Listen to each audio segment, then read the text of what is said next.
ठीक है, श्योर। उम्मीद करता हूँ कि आपको स्क्रीन नज़र आ रही होगी।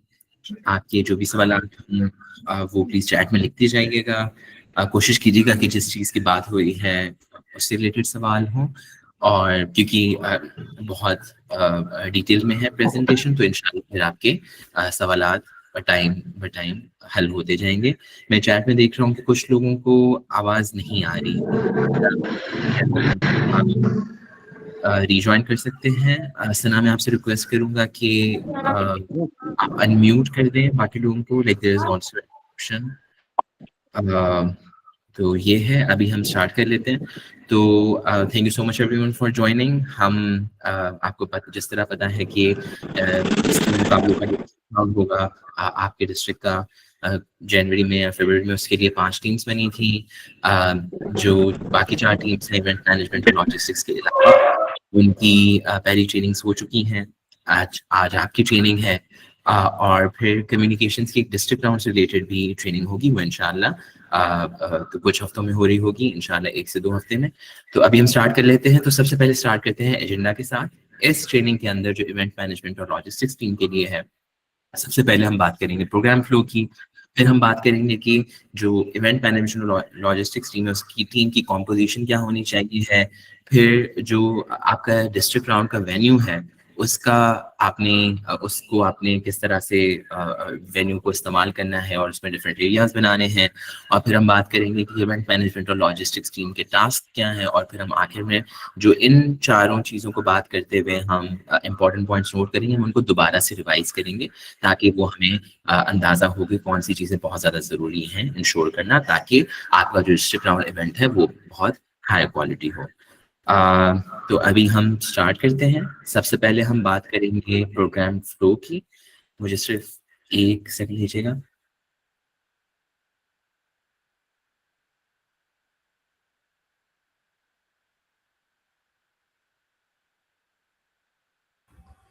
अच्छा, मीनवाइल अगर कोई और मुझे बता सके कि कोई इशू तो नहीं हो रहा मुदस्सिर की आवाज़ के अंदर, बिकॉज सिर्फ हमारे पास आई थिंक सिर्फ असद साहब की ये आई है complaint.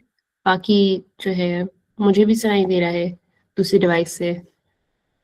Okay, thank you miss Saima, thank you सरागा।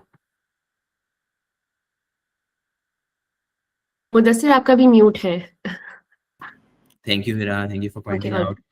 सबसे पहले हम स्टार्ट करेंगे प्रोग्राम फ्लो से, जो डिस्ट्रिक्ट फोकल पर्सन से डायरेक्टली भी शेयर किया गया था सुबह में, और आपके साथ अनाउंसमेंट्स ग्रुप में भी शेयर किया गया। तो ये आपके लिए एक प्रोग्राम फ्लो है कि आपका जो डिस्ट्रिक्ट राउंड इवेंट डे है वो किस तरह से दिखेगा। तो हम 1 बाय 1 इन चीज़ों को गो थ्रू करते हैं। सबसे पहले 8 से 9 बजे तक आपने इंश्योर करना है कि स्कूल तमाम अराइव करें और फिर वो अपने प्रोजेक्ट सेटअप करें डिफरेंट चैलेंज एरियाज में। फिर 9 से 9:30 जजेस के अराइवल, जो जजेस एंड कम्युनिटी मोबिलाइजेशन टीम देख रही होगी उसकी, और उसको आप सपोर्ट कर रहे होंगे और उनको आप ब्रीफ कर रहे होंगे। फिर 9:30 से 11:30 जजिंग होगी, और इंडिविजुअल सारे भी जो स्कूल से सारे चैलेंजेस की जजिंग होगी। और उसके बाद 11:30 से 12:30 जजेस जब जजिंग कंप्लीट पूरी कर लेंगे तो फिर मार्क्स को कंपेयर करके, नोट्स को कंपेयर करके तमाम रिजल्ट्स की कोलेशन करेंगे, समरी शीट्स बनाएंगे। और फिर एट द सेम टाइम आप जजेस को भी रिफ्रेशमेंट्स देंगे, इवेंट मैनेजमेंट और लॉजिस्टिक्स टीम की जो रिफ्रेशमेंट्स टीम होगी। और आप इंश्योर करेंगे कि तमाम चैलेंज एरियाज में जो पार्टिसिपेटिंग टीचर्स और स्टूडेंट्स हैं उनको भी रिफ्रेशमेंट्स या खाना मिले। वो बॉक्सेस की सूरत में हो सकता है, बाकी जिस तरह आपको ठीक लगे आप उस तरह से भी दे सकते हैं। फिर उसके बाद 12:30 से 1:30 अवार्ड सेरेमनी होगी, जिसमें आप डिस्ट्रिक्ट राउंड विनर्स अनाउंस कर रहे होंगे। इसका मेन मकसद जो 12:30 से 1:30 हो रहा होगा, इसका मेन मकसद ये है कि डिस्ट्रिक्ट राउंड विनर्स उसमें अनाउंस हो रहे हों। उसके साथ साथ अब ये सारी चीज़ें तो हो रही हैं, उसके साथ साथ ये कुछ चीज़ें हो रही होंगी। ये कुछ चीज़ें हमने एंटिसिपेट की तो हमने लिखी हैं, शायद बाकी चीज़ें भी हो रही हों, लेकिन ये तीनों चीज़ें बाकी टीम्स की सपोर्ट की वजह से आप कर रहे होंगे। सबसे पहले है distribution of school round certificates. ये बेहद ज़रूरी है कि ये फाइनल जो अवार्ड सेरेमनी है उससे पहले, क्योंकि स्कूल्स का तादाद बहुत ज़्यादा होता है, और ये बेहद ज़रूरी है कि जो स्कूल राउंड के सर्टिफिकेट्स हैं जो आपके अवार्ड्स मैनेजमेंट की टीम प्रिंट करी होगी, और वो डिस्ट्रिक्ट फोकल पर्सन अच्छी तरह उनको जानते हैं कि वो कौन से सर्टिफिकेट्स हैं, वो बेहद ज़रूरी है कि वो स्टेज में उन्हें मिले। तो ये आपने इंश्योर करना है कि आपकी अवार्ड्स टीम जो अवार्ड सेरेमनी को मैनेज कर रही होगी वो मेन अवार्ड सेरेमनी से यानी डिस्ट्रिक्ट राउंड विनर अनाउंसमेंट से पहले तमाम स्कूल्स को स्टेज पे बुला के स्कूल राउंड के सर्टिफिकेट्स दे चुकी हो। इसका प्रोसेस क्या होगा ये थोड़ी देर में हम डिस्कस करते हैं। फिर दूसरा ये है कि उस दिन ये डिस्ट्रिक्ट लेवल इवेंट होगा जिसमें एक जिस तरह आपको पता है एक बड़ी तादाद स्कूल्स की पार्टिसिपेट करेगी, अटेंडीज का अच्छा खासा तादाद होगा, तो इसमें मीडिया भी आएगी, मीडिया भी आएंगे, लोकल इन्फ्लुएंसर्स भी आएंगे। तो फिर कम्युनिकेशंस टीम ये इंश्योर कर रही होगी कि जो आउटस्टैंडिंग प्रोजेक्ट्स हैं या फॉर एग्जांपल आपका जो डिस्ट्रिक्ट राउंड है वो बाकी डिस्ट्रिक्ट राउंड से किस तरह से मुख्तलिफ है, वो मीडिया टीम को कम्युनिकेट कर पाए और उनको फैसिलिटेट कर पाए कि वो सारी चीज़ की कवरेज भी कर पाए। फिर उसके साथ साथ जजेस एंड कम्युनिटी मोबिलाइजेशन टीम जो जजेस को भी देख रही होगी, एट द सेम टाइम जो उन्होंने वीआईपीज और जो उन्होंने इंपॉर्टेंट गेस्ट बुलाए होंगे वो उनको भी साथ साथ मैनेज करेगा। तो ये आपके लिए एक प्रोग्राम फ्लो था। ये हमने आपको बहुत एक समरी वे में बताया। आपके जो इससे रिलेटेड टास्क हैं वो हम थोड़ी देर में आहिस्ता आहिस्ता से उनको डिटेल में गो थ्रू करेंगे। तो सबसे पहले आपके टास्क स्टार्ट करने से पहले ये event management and logistics what does it involve वो आपको बताने से पहले ये डिस्कस करना बेहद जरूरी है कि इसकी लॉजिस्टिक्स क्या होंगी। तो जिस तरह हमने अवार्ड्स मैनेजमेंट टीम को बताया था जो प्रिंटिंग को देख रही होगी, उसके अलावा जो इवेंट की बाकी एस्पेक्ट्स हैं जिसमें कम्युनिकेशंस और इवेंट ब्रांडिंग है, यानी स्टैंडी सेटअप करना, क्लीनिंग को इंश्योर करना, अगर चेयर्स वगैरह की ज़रूरत है जो कि हम हाईली रिकमेंड करते हैं कि स्कूल में जो अवेलेबल डेस्क और चेयर्स हैं आप उनको इस्तेमाल करें, लेकिन बाकी जो चीज़ें हैं जिनमें सेटअप एंड डेकोरेशन है कि स्टेज का सेटअप क्या होगा, माइक सेटअप क्या होगा, उनके लिए फंडिंग, उनके लिए फाइनेंस और रिफ्रेशमेंट्स वगैरह के लिए भी फंडिंग फाइनेंस वो हर किसी डिस्ट्रिक्ट के लिए डेजिग्नेटेड है by the number of schools.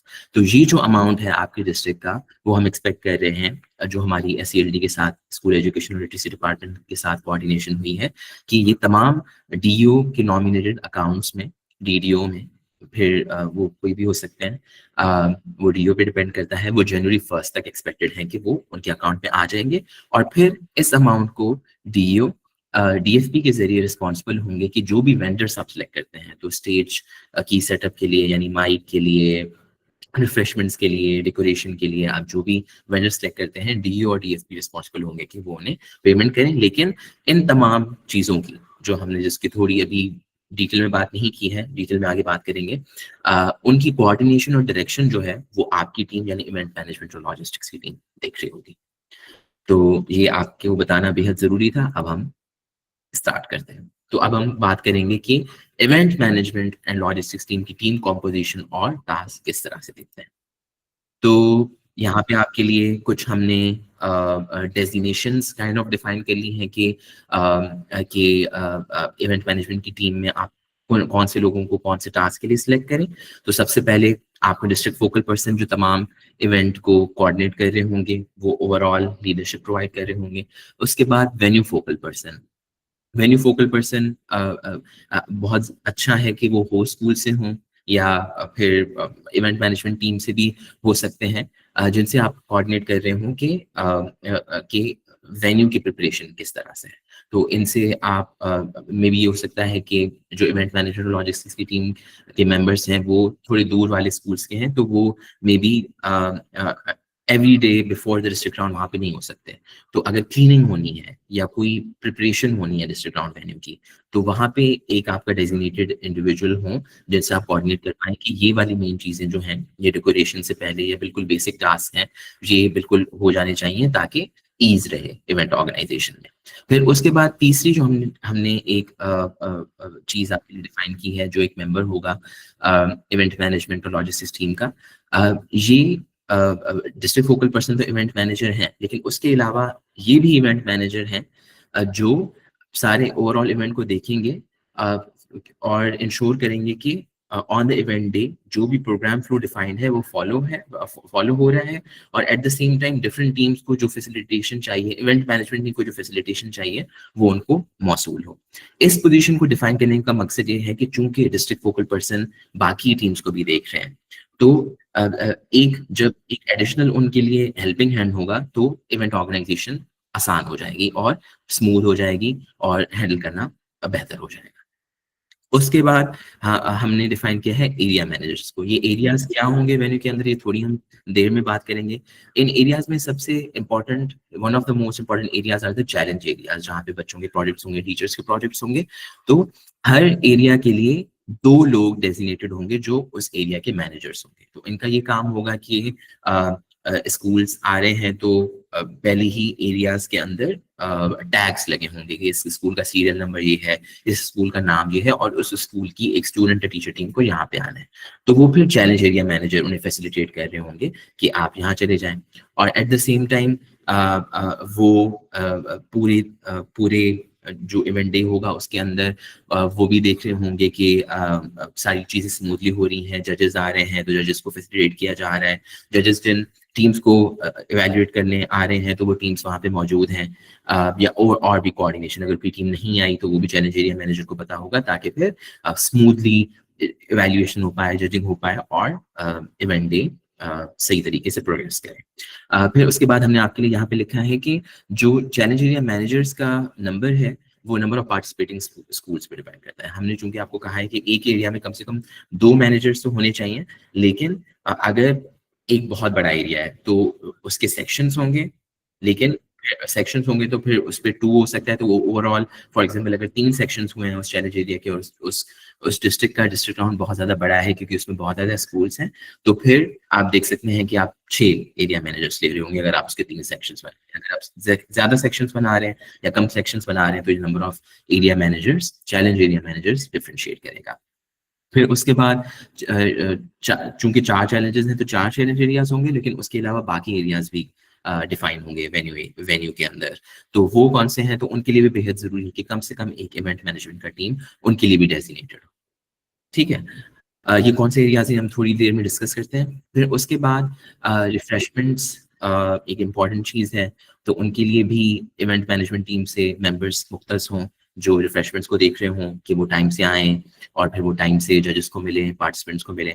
उसके बाद एक इम्पॉर्टेंट चीज़ ये हमने इम्पॉर्टेंट मेंबरशिप पोजीशन जो हमने डिफाइन की है वो कोऑर्डिनेटर की है। ये इनका बेसिकली काम ये होगा कि आपका जो व्हाट्सएप ग्रुप है, तो वो इवेंट मैनेजमेंट का व्हाट्सएप ग्रुप है या दूसरा पूरी डिस्ट्रिक्ट टीम का व्हाट्सएप ग्रुप है, वो उस पे नजर लगाए बैठे। तो और फिर वो देख रहे हैं कि अगर कहीं से कोई रिक्वेस्ट आ रही है तो फिर वो डायरेक्ट कर रहे हैं। जिस तरह हमने आपके लिए यहाँ पे स्लाइड में मेंशन भी कर दिया है कि जो challenge area managers, refreshments managers, communications team, जजेस एंड कम्युनिटी मोबिलाइजेशन टीम और बाकी एरिया मैनेजर्स के साथ कोऑर्डिनेट करे होंगे जब कोऑर्डिनेशन की जरूरत हो। ठीक है, तो फॉर एग्जांपल एक रफ एग्जांपल मेरे जहन में ये आ रहा है कि अगर एक बहुत अगर आपने एक चैलेंज एरिया 2 सेक्शंस में डिवाइड किया है जो 2 रूम्स के अंदर है, तो और अब उनकी वैल्यूएशन हो गई और जजेस रूम उन्होंने वापस जाना है, तो बेहद जरूरी है कि जजेस रूम के अंदर भी कोई उन्हें फैसिलिटेट करने वाला हो। और जब जजिंग पूरी हो जाए तो मतलब ये कोऑर्डिनेटर जो होंगे वो इन्फॉर्म कर रहे होंगे कि अब यहाँ पे रिफ्रेशमेंट्स आ जाए। तो ये एक रफ एग्जांपल थी आपके लिए। तो ये जो होंगे ये व्हाट्सएप ग्रुप को मॉनिटर कर रहे होंगे और जहाँ पे जिस टीम को जिस चीज़ की ज़रूरत होगी वो कम्युनिकेट करके वहाँ पे वो चीज़ पहुँचा रहे होंगे। तो ये आपके लिए हमने कॉम्पोजिशन डिफाइन की इवेंट मैनेजमेंट और लॉजिस्टिक्स टीम की। अब आपके लिए एक इम्पॉर्टेंट पॉइंट ये है, अब हम चूंकि चैलेंज एरियाज की बात करने जाएंगे थोड़ी देर में, तो बेहद ज़रूरी है कि तमाम मेंबर्स जो हैं, स्पेशली जो इवेंट मैनेजमेंट और लॉजिस्टिक्स टीम के, वो डिस्ट्रिक्ट राउंड वेन्यू को ज़रूर विजिट करें।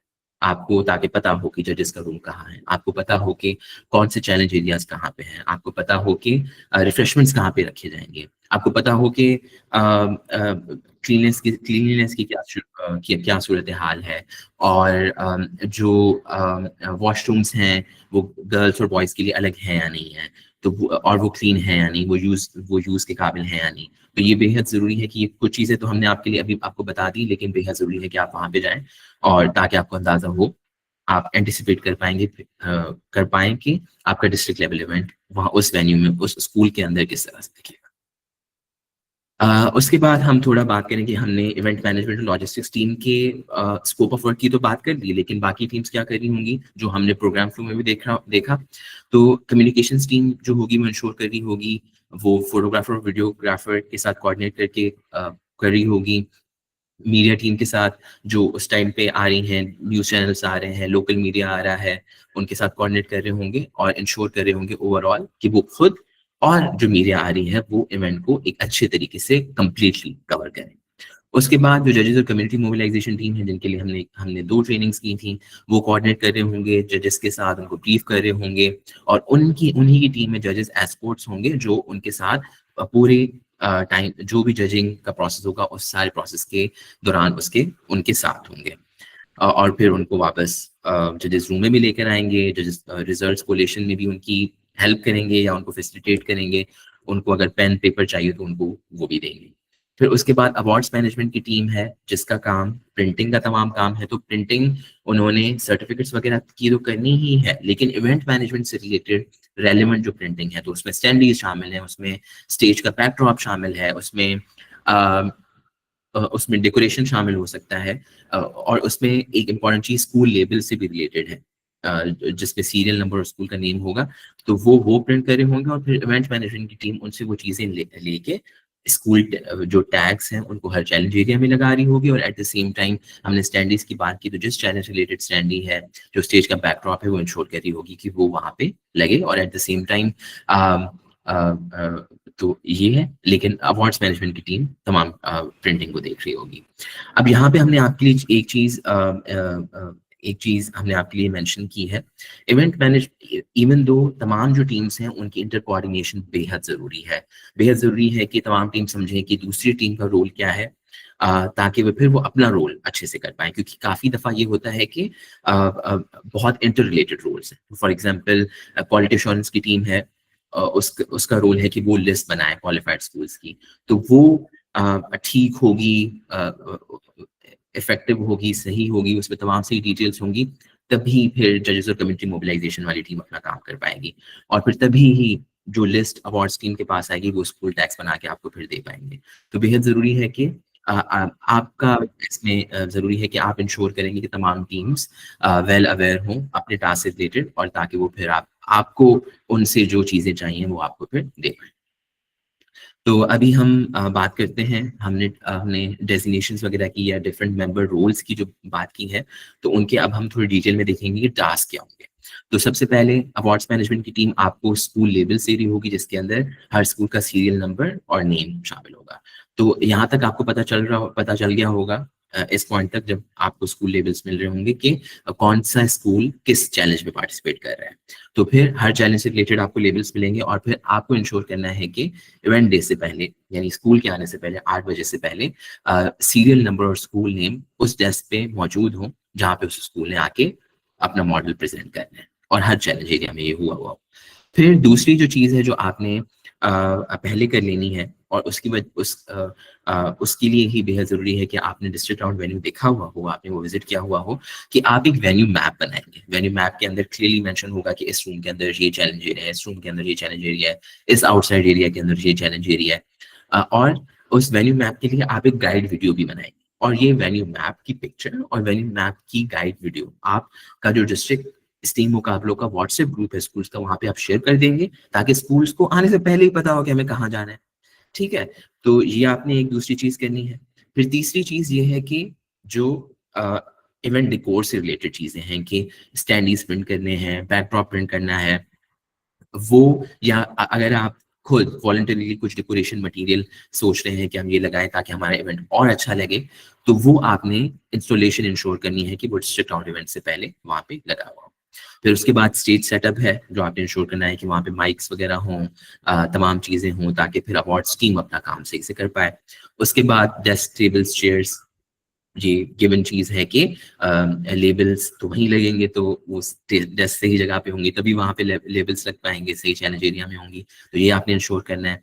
फिर आपने ये भी इंश्योर करना है कि चूंकि इलेक्ट्रिसिटी के इश्यूज होते हैं तो बैकअप जनरेटर और उसके लिए फ्यूल भी अवेलेबल हो, कि अगर इलेक्ट्रिसिटी का इशू हो रहा है और फिर चूंकि कुछ चैलेंज एरियाज क्लासरूम्स के अंदर भी होंगे, तो वहाँ पे लाइटिंग का मसला ना हो और light through out the event day वहाँ पे हो।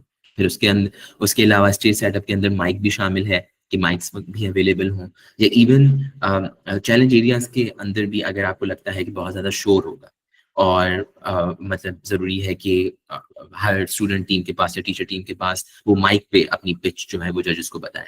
तो अगर आप वो भी करना चाह रहे हैं तो आप वो भी कर सकते हैं, तो फिर उसकी अरेंजमेंट भी आप उस तरह से करें।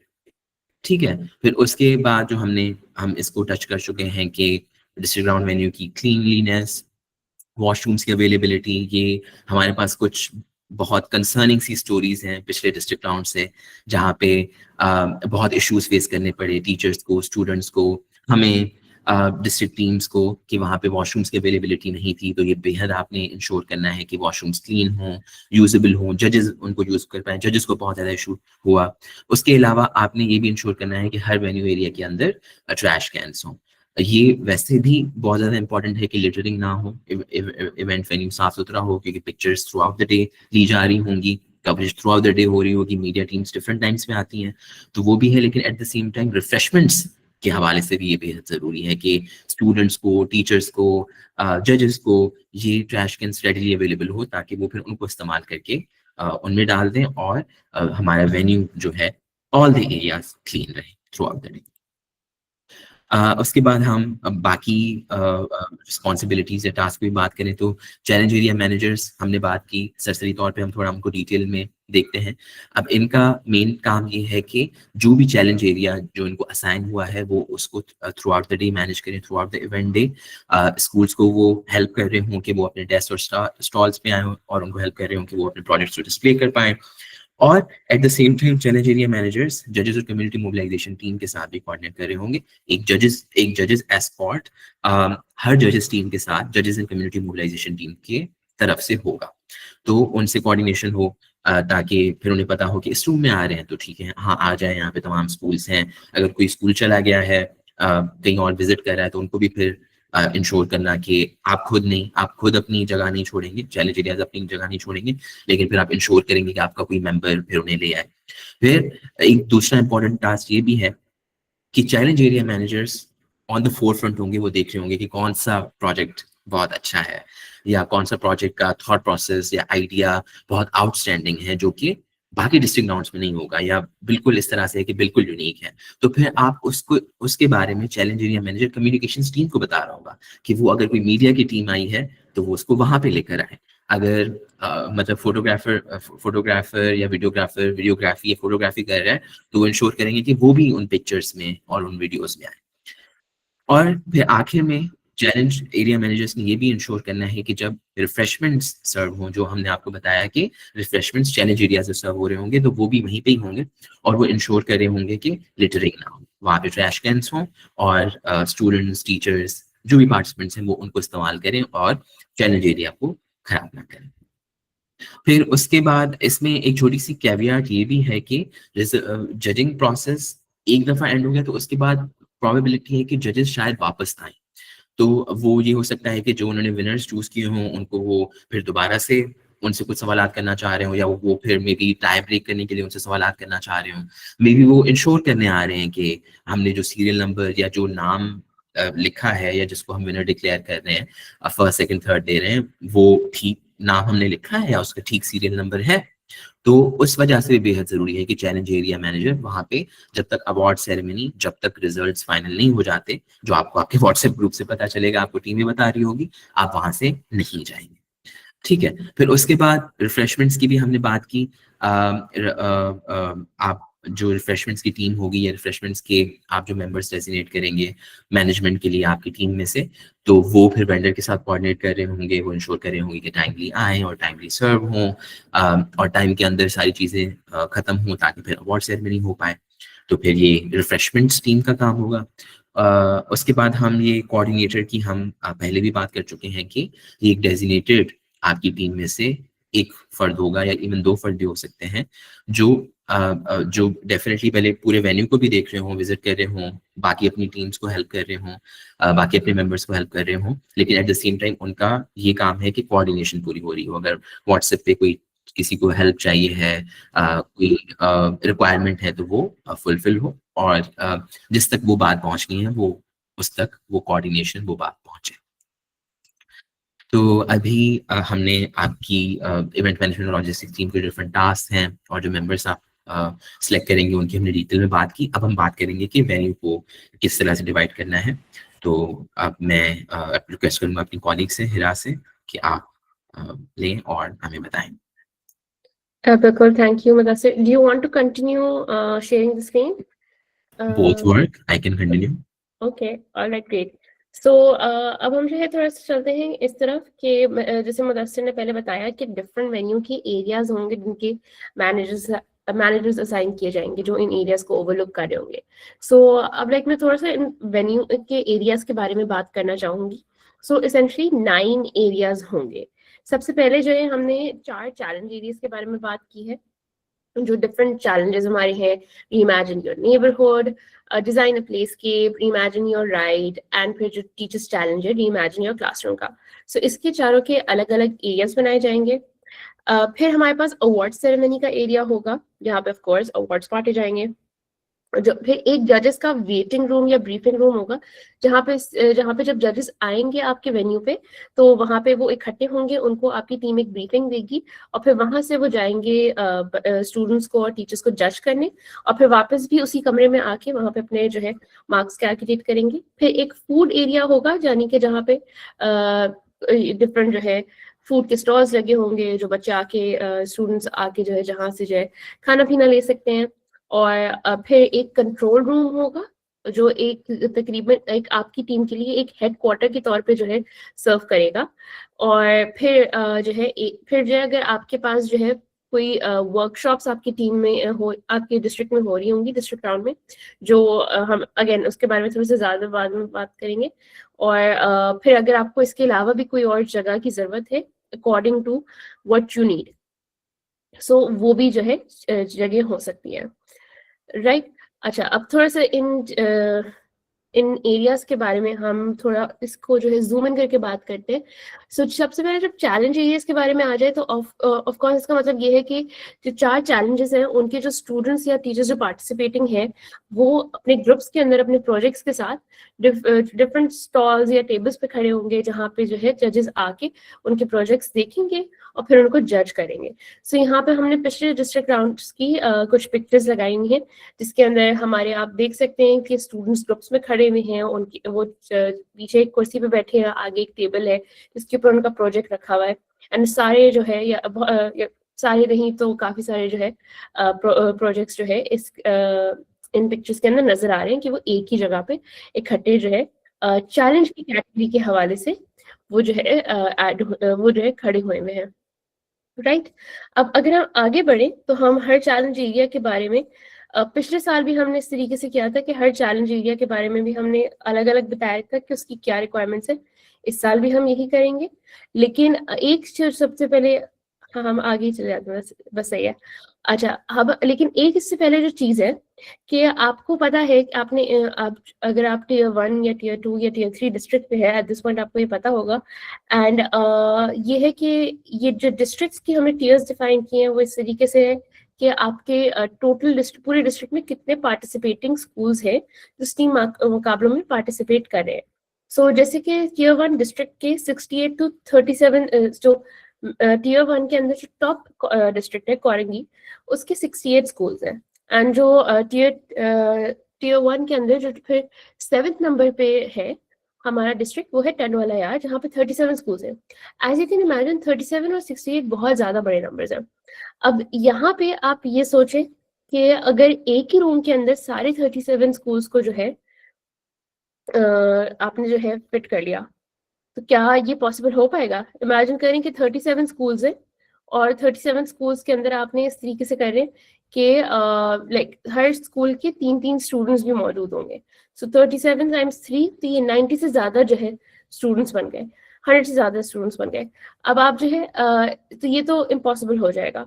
बहुत कम ऐसी जगह होंगी जहाँ पे सब इनकॉर्पोरेट हो पाए, लेकिन अगर हो भी पाते हैं तो हम चाहते हैं कि आप लोग जो है इनको सेक्शंस के अंदर डिवाइड करें एंड आप जो है 15-15 स्टूडेंट्स का ग्रुप बनाएं एंड उसको जो है आपने जो है एक जैसे कि अगर इवन अगर आपके पास एक ग्राउंड है उसको आपने 15-15 स्टूडेंट्स का आपने ग्रुप बनाया एंड उनको फिर जो है सेक्शंस के तौर पे आपने जैसे कि 15 टेबल्स जो है इस तरह से लाइन अप हो गई, फिर 15 टेबल्स लाइन अप हो गई, फिर 15 टेबल्स लाइन अप हो गई। तो इस तरीके से जो है आपके पास सेक्शंस के अंदर ये ग्रुप ये सारे स्कूल्स एक ही एरिया में मौजूद हों। इसके अंदर जजिंग के अंदर भी आसानी होगी, चैलेंज एरिया मैनेजर्स जो है उनको इन एरियाज का डिसिप्लिन मैनेज करने में भी आसानी होगी, वहाँ की जजिंग मैनेज करने में भी आसानी होगी। तो ये काफ़ी जो है ये अप्रोप्रिएट तरीका है जो लास्ट ईयर भी जो है डिस्ट्रिक्ट्स ने इस्तेमाल किया था, और उसकी वजह से काफ़ी अच्छा जो है डिसिप्लिन और ऑर्गेनाइजेशन के हवाले से और स्ट्रक्चर के हवाले से एंड इवन इवेंट की खूबसूरती के हवाले से बेहतरीन रहा था। सो इसी तरीके से हमने फिर टीयर 2 और टीयर 3 के बारे में भी बता दिया है कि टीयर 2 के अंदर हमारे पास अगर 25 to 35 स्कूल्स हैं तो वहाँ पे एटलीस्ट जो है 2 सेक्शंस बनेंगे एक चैलेंज एरिया में, और अगर 15 स्कूल्स टीयर 3 में तो फिर एटलीस्ट जो है एक सेक्शन बनेगा 15 स्कूल्स का। लेकिन अगेन ये भी आप सोच सकते हैं कि कुछ जैसे स्कूल्स हैं जो अगर आपको जो है प्रोजेक्ट्स जो है आप चाहते हैं कि क्लासरूम में रखा जाए, एंड क्लासरूम अगर छोटे हैं तो आपको ज़रूरी नहीं है कि 15 के 15 स्कूल्स जो है, क्योंकि हमने यहाँ पे कह दिया है आप उसको वहाँ पे अकोमोडेट करें। आप कम भी कर सकते हैं, आपने कहा कि अच्छा चलो मैं आधे 7 एक में कर लेता हूँ, 8 में कर लेता हूँ और ये काफ़ी सही हो जाएगा, तो वो भी बिल्कुल ठीक है, बिल्कुल अप्रोप्रिएट है। हम बस चाहते हैं कि अप्रोप्रिएट स्पेस हो, इनफ स्पेस हो, बच्चों को घबराहट ना हो, जजेस जो है आराम से आके जज कर सकें और अच्छे से जो है पिक्चर्स भी ली जा सकें, जो फिर बाद में आपके जो है फेसबुक पेज पे, SCLT के फेसबुक पेज पे लगेगी, हमारे फेसबुक पेज से पिक्चर होगी, तो फिर सबको जब पता चलेगा तो काफ़ी खूबसूरत और ज़बरदस्त इवेंट नज़र आए। अब आगे चलते हैं। अच्छा, जब हम इवेंट के लुक के बारे में बात कर रहे होते हैं तो एक तो स्ट्रक्चर बहुत इंपॉर्टेंट है कि कौन कहाँ खड़ा है, किस तरीके से खड़ा है, लेकिन और फिर कितना क्राउडेड है। लेकिन उससे भी ज़्यादा अगर मैं इंपॉर्टेंट चीज़ कहूँ तो वो है लाइटिंग। अब आप लोग खुद सोच के मुझे बताएं कि लाइटिंग अगर एक एरिया में ज़्यादा हो या कम हो तो उसका क्या जो है इफेक्ट हो सकता है, उससे क्या चीज़ जो है चेंज हो सकती है। आप लोग चाहें तो चैट में भी लिख सकते हैं और हाथ भी खड़ा कर सकते हैं।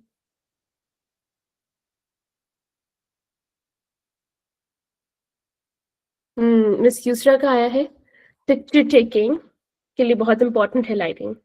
बिल्कुल ठीक कह रही है miss Yusra. And judging process भी जो है अफेक्ट किया जा सकता है लाइटिंग की वजह से, बिल्कुल।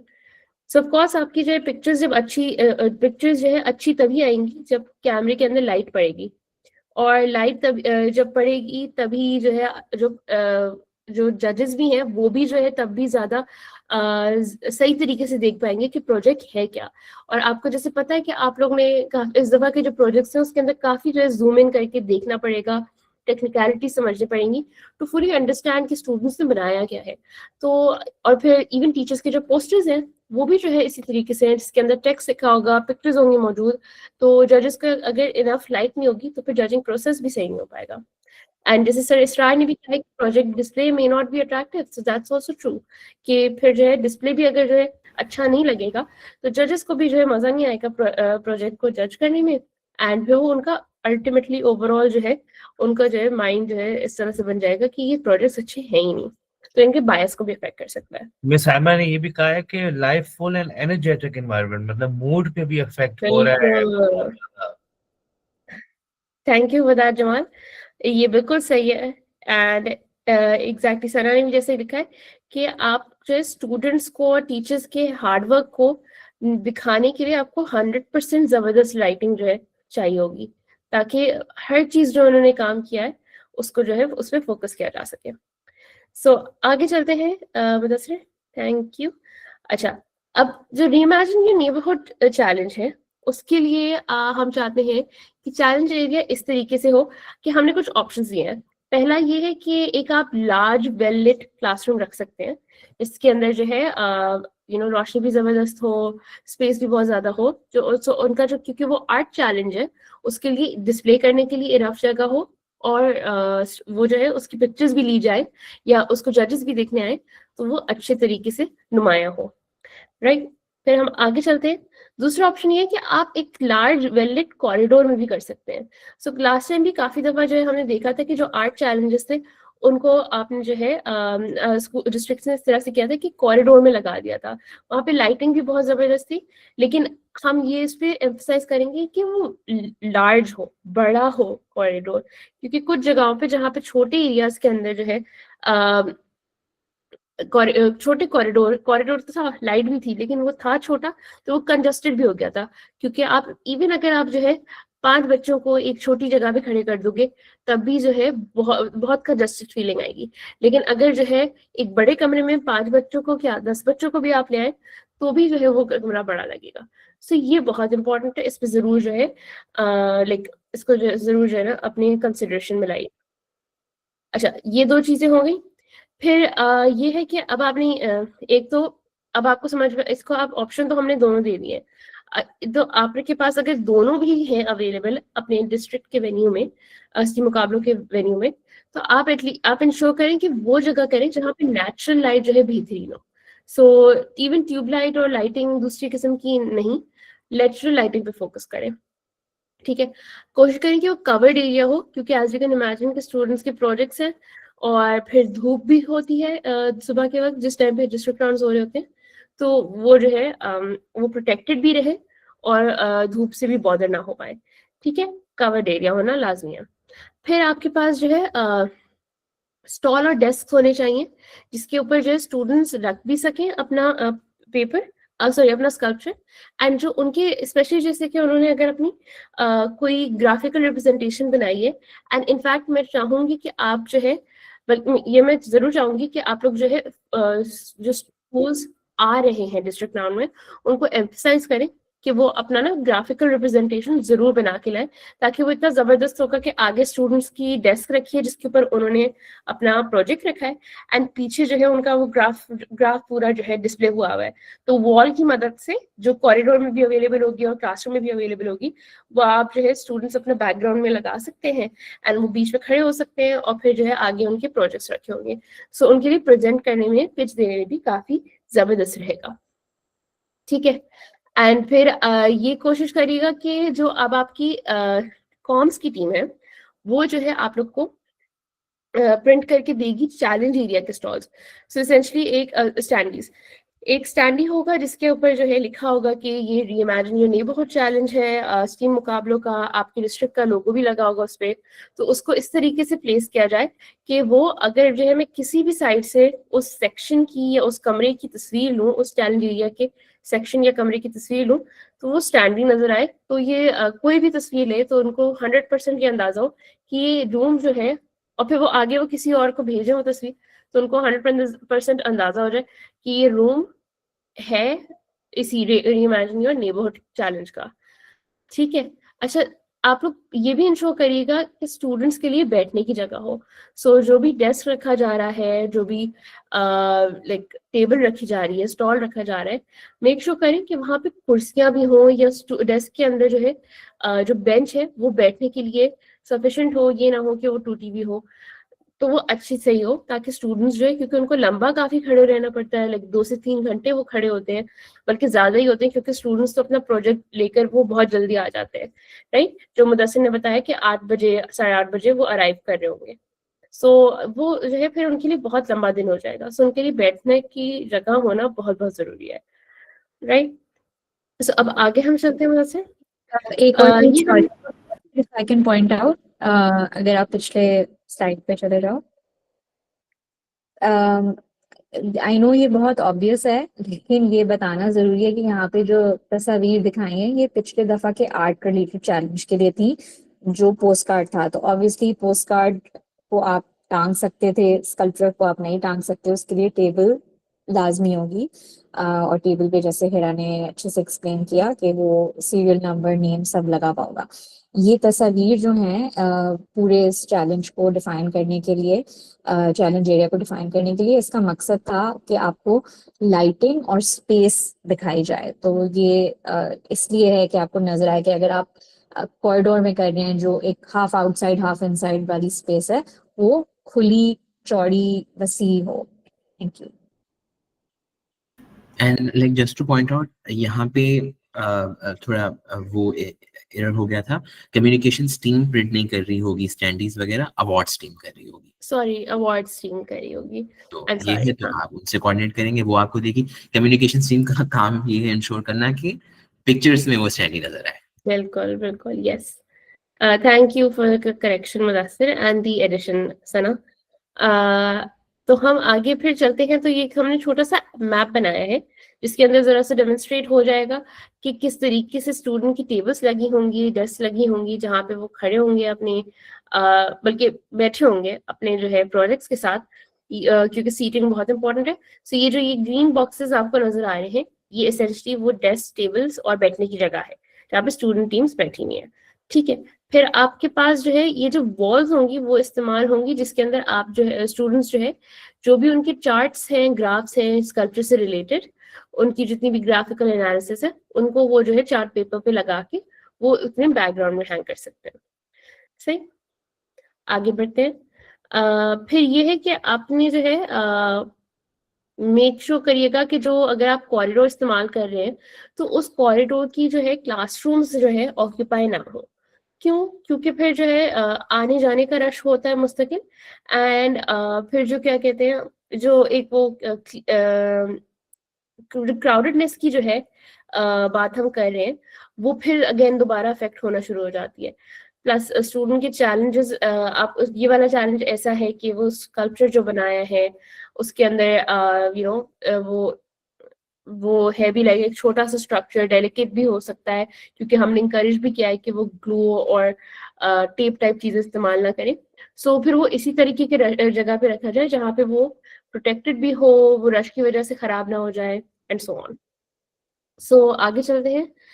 अच्छा, आप हाँ एक ये चीज कर सकते हैं कि अगर आपका थोड़ा सा जो है कॉरिडोर नैरो है, आपको लग रहा है कि ये छोटा है और अगर दोनों तरफ टेबल्स लगाए जाए तो मुश्किल हो सकती है, सो आप ये कर सकते हैं कि आप जो है सिर्फ कॉरिडोर की एक साइड पे, जैसे तस्वीर के अंदर जो है हमने वाज़ेह किया हुआ है, उसकी एक साइड पे आपने ये डेस्क लगा दी है। ठीक है, फिर आपने जो है इस तरीके से भी जो है काफी सही डिस्प्ले लग सकता है। अच्छा, अब हम थर्ड चैलेंज पे आते हैं। पिछले स्लाइड पे ऐड कर सकूं? बिल्कुल। ये सिर्फ इस सेटअप के लिए नहीं है बल्कि जो रीइमेजिन योर नेबरहुड का चैलेंज जैसे भी आप अगर क्लासरूम में भी करें या कॉरिडोर में भी करें, क्योंकि ये हमारा मेनली आर्ट रिलेटेड चैलेंज है, सबसे कलरफुल चैलेंज है। तो जो वॉल है, वॉल पे जैसे हिरा ने बताया, जिन बच्चों ने ग्राफिकल एनालिसिस की हुई है अपने ट्रैश ऑडिट की, वो लग रही होगी उस पे। लेकिन हमने देखा है कि बहुत से स्कूल्स ने अपने स्कूल राउंड में बहुत खूबसूरत डेकोरेशंस किए थे, हैंडमेड डिफरेंट डिफरेंट चीजें। तो आप उनसे जरूर कहिए कि वो अपने साथ वो लेके आए और जो उनके पीछे वॉल होगी उस दिन वो उस पे लगा सकते हैं उसको डेकोरेट करने के लिए, ताकि एज मच एज पॉसिबल जो आपका स्कल्पचर वाला एरिया है उसके पीछे जो वॉल है वो कलरफुल लगे। जाहिर है मेन चीज जिसपे वो जज किए जा रहे होंगे that is just the sculpture जो टेबल पे डेस्क पे रखा होगा, लेकिन we want a colourful look. और क्योंकि आप लोग इवेंट की टीम है तो ये फिर आपके ऊपर आएगा कि आप ज्यादा से ज्यादा स्कूल्स को इनकरेज करें कि वो उस दिन अपनी डेकोरेशन की चीजें पीछे लगाने के लिए लेके आए। और जो भी चैलेंज एरिया मैनेजर्स होंगे उनके पास उस वक्त वहां पे टेप या ग्लू वगैरह मौजूद हो कि अगर वॉल पे कुछ स्टिक करना है उनको स्कूल्स को अपने पोस्टर्स के अलावा, तो उनकी आप सपोर्ट कर सकें। Thank you Hira, you can continue. No worries. अच्छा जी, सो अब हम जो है रीइमेजिन योर राइट के ऊपर आते हैं। अच्छा, ये हम चैलेंज 3 पहले कर रहे हैं, उसके बाद हम चैलेंज 2 पे आएंगे। सो हम चैलेंज 3 पे ही अभी ध्यान देखते हैं। सो ये है कि हम चाह रहे हैं कि एक आउटसाइड एरिया हो, क्योंकि as you can imagine reimagine your right का चैलेंज है, तो हम वो भी जो है थोड़ा सा क्योंकि आउटडोर्स ही चैलेंज है तो हम चाहते हैं कि आप बाहर ही रखें उसको। उसके अंदर फिर ये है कि आप हम हमारे पास एक ये बहुत क्यूट आइडिया आया था कि आप जो है एक कारपेट या कोई फ्लोर पे इस तरह का पेंट डला दें कि ऐसा लगे कि जो है कि कोई रोड बनी हुई है, एंड उसके अंदर जो है फिर हम या फिर अगर स्कूल का खुद का पेमेंट कोई ऑलरेडी बना हुआ है तो उसको जो है इस तरह का शेप और कलर दे दे जिसके अंदर वो ऐसा लगे कि रोड बनी है, एंड उसकी जो है चारों तरफ के दोनों तरफ जो है स्टूडेंट्स के जो है प्रोजेक्ट्स होंगे, तो वो काफी जबरदस्त सा लुक आएगा। फिर हमने कहा था कि जो है कि ऑब्वियसली आपका जो प्रिंटिंग मटेरियल है वो बहुत इंपॉर्टेंट है। जो आपका जो स्टैंडीज लगेंगे वो रीइमेजिन योर राइट के वो ऐसी जगह रखे जाए जहां से जो है पता चले दूर से आने वाले लोगों को भी कि यहाँ पे ये चैलेंज है, एंड दूसरा कि अगर पिक्चर्स वगैरह भी ली जाए तो वो स्टैंडी जो है उस पिक्चर में मुस्तकिल नजर आए उन पिक्चर्स। एंड अगेन जो स्टॉल्स लगे होंगे उनके अलावा सीटिंग भी बहुत जरूरी है जहाँ पे स्टूडेंट्स जो है बैठ सके, और जो है आप लोग को और अगेन पूरा दिन खड़े रहना है इस तरह से, तो सीटिंग बहुत इंपॉर्टेंट है जो मैंने पहले भी बात की थी।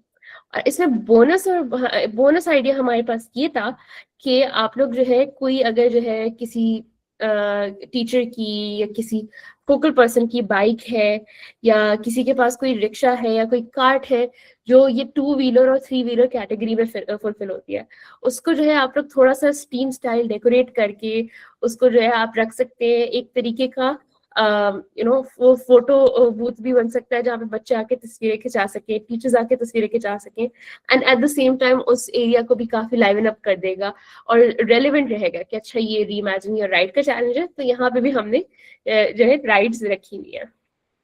ठीक है, फिर आगे चले। आई थिंक ये वाले आइडिया टीचर्स को बहुत पसंद आया, स्कूल्स को हमारी डिस्ट्रिक्ट टीम को बहुत पसंद आया, बहुत सारे रिएक्ट्स आ रहे। अच्छा, ये हम यही चाहते हैं जैसे कि आउटडोर्स में हमने ये कुछ पिक्चर्स लगाई हैं कि अच्छी वेल लिट एरिया हो और शेड भी हो। जैसे आप देख सकते हैं कि हमारे पास जो राइट हैंड साइड पे पिक्चर है वहां पे थोड़ी सी जो है धूप पड़ रही है, तो स्टूडेंट्स को भी और जजेस को भी दिक्कत हो रही है जजिंग के अंदर। तो आप जो है इसको थोड़ा सा शेड एरिया में रखिएगा ताकि स्टूडेंट्स ने अगेन पूरा दिन वहाँ पे होना है, जजेस भी जो है 2-3 घंटे के लिए यहाँ पे जजिंग कर रहे होंगे, तो उनके लिए भी जो है अप्रोप्रिएट रहे, राइट, कंफर्टेबल रहे। सो ये हमारा जो मैं रोड के बारे में बात कर रही थी, तो हम इस तरीके से चाह रहे हैं कि ये रोड जो है हम उसको किसी पेंट से, कोई कार्पेट से इस तरह का शेप दें, एंड फिर जो है स्टूडेंट्स जो है उसके बराबर में खड़े हों, एंड वहाँ पे उनकी टेबल्स जो है उसके अलोंग लगी हों, एंड उनकी चेयर्स उनके अलोंग लगी हों, और जो है ना इस ऐसे लुक आए कि आप जो है रोड पे भी चल रहे हैं और आप स्टूडेंट्स के जो है राइड्स को भी देख रहे हैं। तो ये बड़े मजे का रहेगा। अच्छा, एक चीज याद रखें कि रोड जो हमारी एक्चुअल होती हैं वो बहुत पक्की और पेव नहीं होती, तो बम्पी ही होती हैं। तो इट्स फाइन अगर आपकी बम्पी सी रोड बन रही है, उसमें मिट्टी भी है, पत्थर भी हैं, दैट्स ओके। बिल्कुल बिल्कुल। ऑफ कोर्स हम चाहते हैं कि हमने ये जो आइडियाज करे हैं इनको हमने यही सोचते हुए किया है कि आप लोग किस तरीके से अपनी ऑलरेडी आपके पास जो रिसोर्सेज हैं उनको भी हम किस तरीके से यूटिलाइज कर सकते हैं, और क्योंकि आपके पास जो है थोड़ा बहुत बजट डेकोरेशन के लिए है मौजूद, तो आप उसको जो है किस तरीके से बेस्ट यूटिलाइज कर सकते हैं। अगेन आपके पास जो है मतलब कि पूरे पैसे आप डेकोर पे नहीं लगाएंगे, उस पर और भी चीजें होंगी मौजूद, तो उस तरह से आपको रिसोर्सफुल होकर समझना है कि इसको सबसे कॉस्ट इफेक्टिव तरीके में किस तरीके से ये डेकोरेशन भी हो जाए और एक जबरदस्त सा जो है सेटअप भी बन जाए स्टूडेंट्स के लिए। सो अब हम आते हैं रीइमेजिन योर क्लासरूम के चैलेंज के ऊपर। इसके अंदर जो है हम चाह रहे हैं कि कोई क्योंकि एज यू कैन इमेजिन वो हमारे पास जो चैलेंजेस हैं ये चैलेंज के अंदर जो है टीचर्स ने पोस्टर्स बनाने हैं, राइट, एंड पोस्टर्स हमने कहा है कि फिजिकल पोस्टर्स होने चाहिए जिनको वो हैंग करेंगे। सो अब ये चीज जो है किसी हॉल में, लाइब्रेरी में, लैब में या क्लासरूम में हो सकती है, लेकिन अगेन वो वहां पे lighting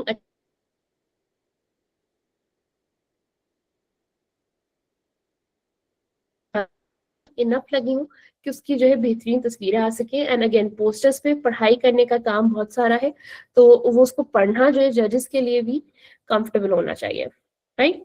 so of course covered area हो क्योंकि जो है पोस्टर्स है और उनको जो है हम नहीं चाहते कि वो खराब हो जाए ड्यूरिंग द सेशन, एंड फिर टीचर्स जो है वो रिग्रेट कर रहे हो कि जो है वो ये यहाँ पे हमने क्यों लगाया, तो वो अच्छा वेल प्रोटेक्टेड रहे, राइट।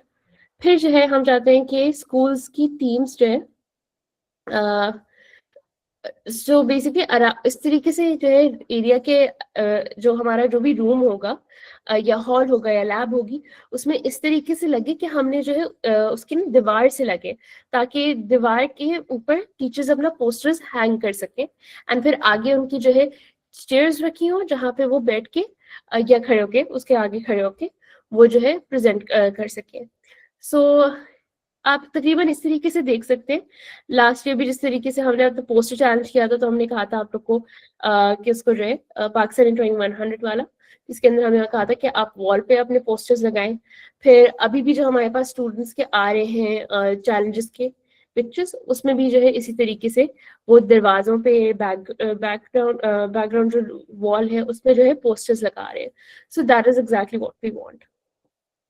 ठीक है, अच्छा अब ये हमने इसकी थोड़ी सी तस्वीर भी बना के आपको दिखा दी है कि दीवार के साथ जो है चारों तरफ जो है ये रखे हैं।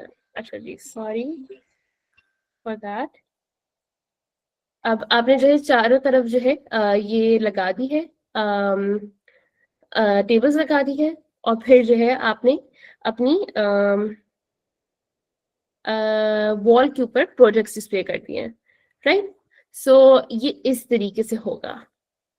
अच्छा, हमें मिशाइल जो है चैट में कह रही है कि यू शेप भी हम कर सकते हैं, तो बिल्कुल इसको यू शेप भी बना सकते हैं अगर, क्योंकि से कि अगर जैसे कुछ एरिया ऐसा है जहाँ पे विंडो है या दरवाजा बहुत बड़ा है, तो क्लासरूम के अंदर जो है मसला हो रहा है, तो उसको जो है आप जो है तो मतलब कि चारों दीवारों को यूज करने में मसला हो रहा है, तो आप उसको इस तरह से यू शेप के अंदर जो है ना समझे कि आप बना लें कि ताकि जो है बाकी स्पेस जो है यूटिलाइज हो जाए।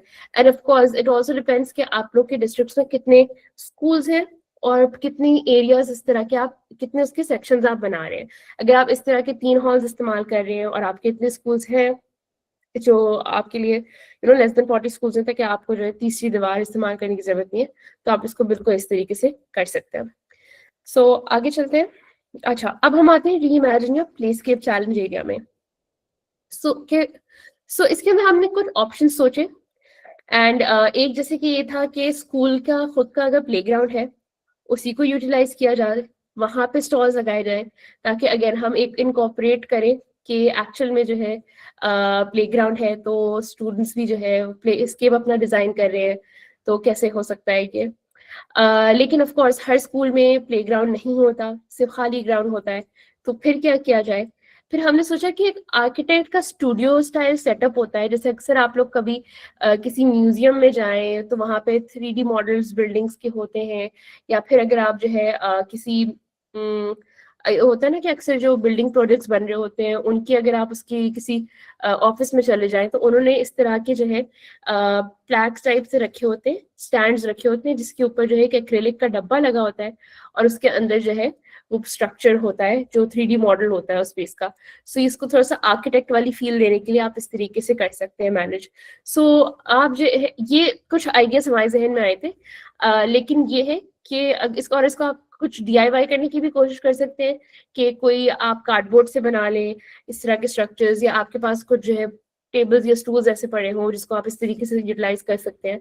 लेकिन वी आर ऑल्सो ओपन, क्योंकि ये भी इसके अंदर भी हमारे पास भी जो है लिमिटेड आइडियाज थे, तो हम चाह रहे थे कि आप लोग भी अगर जो है कुछ चीजें जो है खुद एक्सप्लोर करना चाहते हैं तो वो आप कर सकते हैं। सना ने चैट में लिखा है कि हम पेटी भी यूज कर सकते हैं, तो ये भी बहुत इंटरेस्टिंग रहेगा, राइट।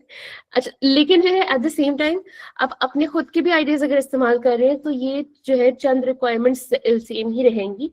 सबसे पहले कि आउटसाइड एरिया में हो, क्योंकि हम यही चाहते हैं कि ऑब्वियसली एक प्लेस्केप और प्लेग्राउंड की अगर हम बात करें तो वो इंडोर्स होगा तो उसका मजा नहीं आएगा, वो आउटडोर हो, बेहतरीन लाइटिंग हो, नेचुरल लाइटिंग हो, तो उसका जो है ना वो उसका फीचर ही कुछ और होगा। तो वो क्लासरूम में होगा तो इतना मजा नहीं आएगा, राइट। और फिर हमने जैसे कहा कि वो प्ले एरिया जो स्कूल का ही है उसमें हो तो बेहतरीन रहेगा। अच्छा, फिर जो है ये हो कि ऐसे जो भी आप सेटअप करें आप इंश्योर करें कि उसमें जजिंग आराम से हो सके। सो जो भी हो इस तरह से हो कि जो आपके स्टॉल्स लगे हैं या स्टूडेंट्स के प्रोजेक्ट्स लगे हैं वो 1 2 3 4 उसी तरह लगे हों।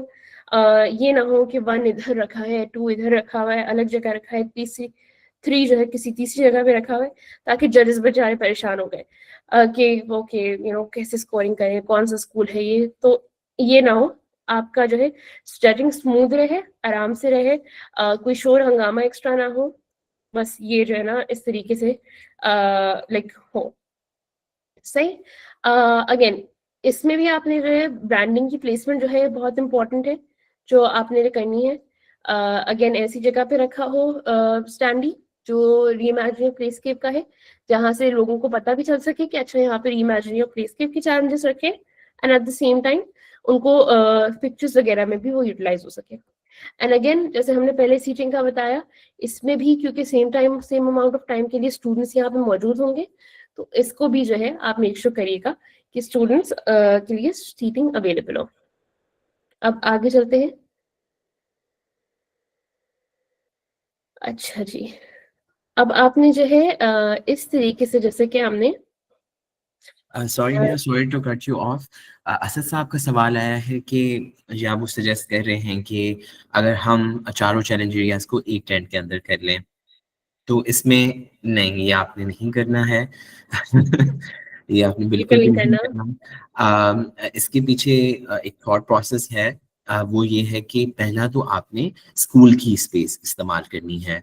अगर हम एक लाइक आपको बोलें हायर लेवल थिंकिंग की बात करें, तो ये है कि अगर आप टेंट पे या जो बाकी स्कूल के बाहर आप सेटअप करेंगे, तो उस पर बहुत ज़्यादा पैसे खर्च होंगे, उसके लिए एलोकेशन नहीं है, राइट। और दूसरा थॉट प्रोसेस के अंदर ये है कि स्कूल की जो अपनी स्पेस है, वो आउटडोर स्पेस हमने आपको रिकमेंड किया है कि 2 चैलेंजेस के लिए करें, इंडोर स्पेस आप 2 चैलेंजेस के लिए करें। वो इम्पोर्टेंट करना बेहद ज़रूरी है, क्योंकि हम चाहते हैं कि वो इस प्रोसेस के ज़रिए एक स्कूल भी एनर्जाइज हो, कि स्कूल की जिन चीज़ों की ज़रूरत हो, उसकी अगर साफ सफाई नहीं हुई तो वो हो जाए, या इन द सेंस कि ये एक सस्टेनेबल चीज़ हो rather than कि वन ऑफ चीज़ हो, क्योंकि ये अब हर साल होना है। और इसमें सस्टेनेबिलिटी सबसे अच्छी ज़्यादा यही है कि हमारे पास जो एग्जिस्टिंग इंफ्रास्ट्रक्चर है उसको यूज़ किया जाए। तो होपफुली आई आंसर्ड कि ये क्यों ज़रूरी है कि हमारे 4 चैलेंज एरियाज होने चाहिए। तो एक और चीज I would like to add इसमें कि जो हम चाह रहे हैं कि एक लर्निंग फेस्टिवल सा माहौल हो, जिसमें हर एरिया में आप जाएं तो आपको एक नई फील आए कि प्लेस्केप वाला एरिया है, वहाँ पे बिल्कुल डिफरेंट, वहाँ पे प्ले की चीज हो रही है। फिर एक और सेक्शन है जहाँ पे राइड्स का माहौल बना हुआ है, उसका डेकोर भी वैसा है। तो वो अगर आप हर चीज एक टेंट में करें, वो वाली फील नहीं आएगी कि जो डिफरेंट जोन्स बने हुए हैं, उसकी फिर एक डिफरेंट ओनरशिप होगी, हर एरिया का डेकोर डिफरेंट होगा। तो that's what we are trying to create. ये तो जो एक टेंट के अंदर टेबल्स लगी होती हैं, तो बहुत ही एक टिपिकल काइंड ऑफ कंपटीशन या फेस्टिवल वाली लुक होती है। तो we are trying to upgrade from that. And पिछले साल हर जगह ये हुआ भी था। ज्यादातर डिस्ट्रिक्ट्स ने जो गाइडलाइंस हमने दी थी उसको बहुत अच्छे से फॉलो किया था। So it can be done इंशाल्लाह। और अच्छा भी लगेगा। आप अपने क्लासरूम्स में ही अगर कर रहे हैं, तब भी बहुत एक अच्छी फील आएगी कि विद इन अ क्लासरूम भी, लार्ज क्लासरूम, आपने वो एक डिफरेंट जोन बनाई दी है। तो please please do not go for the tents. Thank you. Yes, और like just to add to that, सिर्फ एक ही डिस्ट्रिक्ट था जहाँ पे स्टॉल्स यूज़ किए गए थे, और फिर उसकी वजह से इश्यूज बहुत ज़्यादा हुए कि फिर रिफ्रेशमेंट्स के लिए और बाकी इंपॉर्टेंट चीज़ों के लिए पैसे नहीं बचे। 29 डिस्ट्रिक्ट्स में यही हुआ कि स्कूल की स्पेस को इस्तेमाल किया गया है। हम चैट में देख रहे हैं तो कुछ मेरे ख्याल से डिस्ट्रिक्ट फोकल पर्सन ये भी रेज कर रहे हैं कि फाइनेंशियल इश्यूज हैं। तो यही थॉट प्रोसेस है कि आप टेंट्स का इस्तेमाल ना करें, आप एडिशनल चीज़ें ना लें, स्कूल की जो अपनी स्पेस है वही यूज़ करें, ताकि मिनिमम फाइनेंशियल का रिक्वायरमेंट हो, और जो मेन चीज़ें हैं, जो इम्पोर्टेंट चीज़ें हैं, उन पे आप स्पेंड करें। तो होपफुली दिस मूव ऑन। बिल्कुल, जैसे आप यहाँ पे देख भी सकते हैं कि हमने जो पिक्चर्स ये लगाई हैं, इसके अंदर जो है स्कूल, बेशक हम ग्राउंड में जो है स्कूल जो डिस्ट्रिक्ट है उसने जो है अरेंजमेंट की है प्रोजेक्ट की चैलेंज एरिया बनाने की, लेकिन उन्होंने क्लासरूम के ही डेस्क बाहर ले आए हैं। एंड देखिए उस पर जो है तीनों बच्चे बैठ भी सकते हैं, एंड उनका प्रोजेक्ट भी डिस्प्ले हो सकता है। सो ये बहुत ही लाइक अप्रोप्रिएट चीज है करने के लिए। सो इट्स नॉट लाइक कि कभी हुआ नहीं। अब तो हमारे पास जो है 30 डिस्ट्रिक्ट राउंड्स जो पिछले साल हुए थे उनका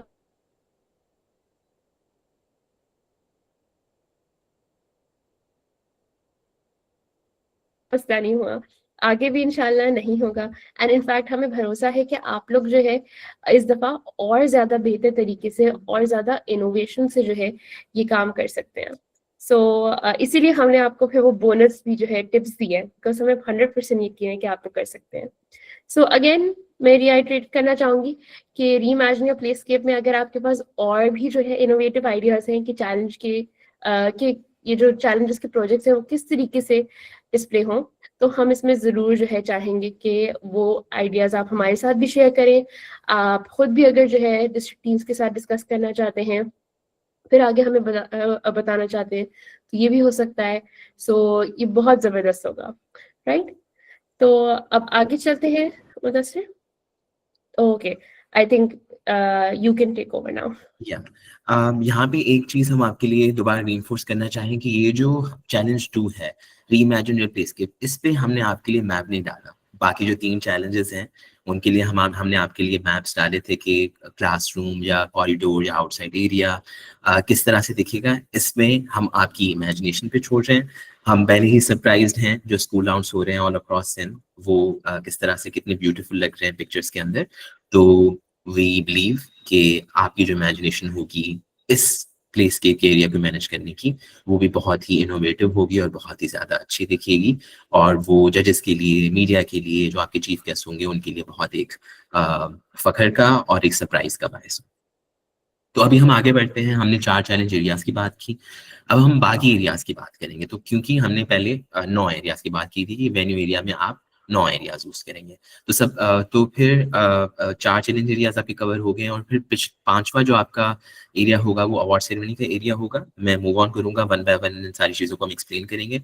अवार्ड सेरेमनी एरिया के अंदर आप इंश्योर करेंगे कि स्टेज सेटअप हो, बैकड्रॉप और डेकोरेशन हुई हुई हो, और आपका एक मेंबर इवेंट मैनेजमेंट टीम का at all time award ceremony area में हो, क्योंकि अवार्ड सेरेमनी एरिया जजिंग के बाद सिर्फ एक्टिव नहीं हो रहा, वो पूरा दिन एक्टिव है, क्योंकि वहाँ पे स्कूल राउंड सर्टिफिकेट्स है, वो सर्टिफिकेट जो पहले ही फिल्ड हैं वो दिए जा रहे हैं। तो वहाँ पे भी इवेंट मैनेजमेंट टीम से एक मेंबर होना लाजमी है, ताकि वो आपसे कोऑर्डिनेशन कर पाए कि क्या प्रोग्रेस हो रही है। तो इसके लिए हमने आपके साथ 2 पिक्चर्स शेयर की हमारे 2 डिस्ट्रिक्ट से। ये राइट साइड पे आप जो देख सकते हैं ये वेल लिट है, और आप देख सकते हैं कि ओपन एरिया है। चूंकि ये दिसंबर में हुआ था तो मौसम भी बहुत ज़्यादा अच्छा था, और बहुत ही बहुत ही एक अच्छी फील है जिनसे भी हमने इसके बारे में सुना है। फिर लेफ्ट पे आप देख सकते हैं कि ये भी डेफिनेटली वेल लिट है, लेकिन ये इंडोर है। तो और इसमें अनफॉर्चुनेटली थोड़े ये इशू हुए थे कि जब वो एरिया बहुत छोटा होता है और बहुत ज़्यादा लोग होते हैं, तो और मिट्टी वगैरह होती है, तो वो फिर फील अच्छी नहीं रहती और बहुत ही हैफजर्ड हो जाती है चीज़ें। तो हम आपको ये रिकमेंड करेंगे कि इवन दो ये जो डिस्ट्रिक्ट है इन्होंने ये यूज़ किया, जो टेंट है वो यूज किया है, लेकिन काफी डिस्ट्रिक्ट्स में पहले से ही स्टील की छतें होती हैं बड़े बड़े एरियाज में, जो उनके असेंबली एरियाज होते हैं, और वहाँ पे स्टेज एरिया भी हो सकता है। तो हम आपको रिकमेंड करते हैं कि आप उनको इस्तेमाल करें। तो ये अवार्ड सेरेमनी एरिया था, जो 5वां एरिया आपने वेन्यू के अंदर बनाना है। फिर उसके बाद आपका जजेस वेटिंग और ब्रीफिंग रूम की हम बात कर लेते हैं क्विकली, हम फिर पिक्चर्स की भी बात करते हैं।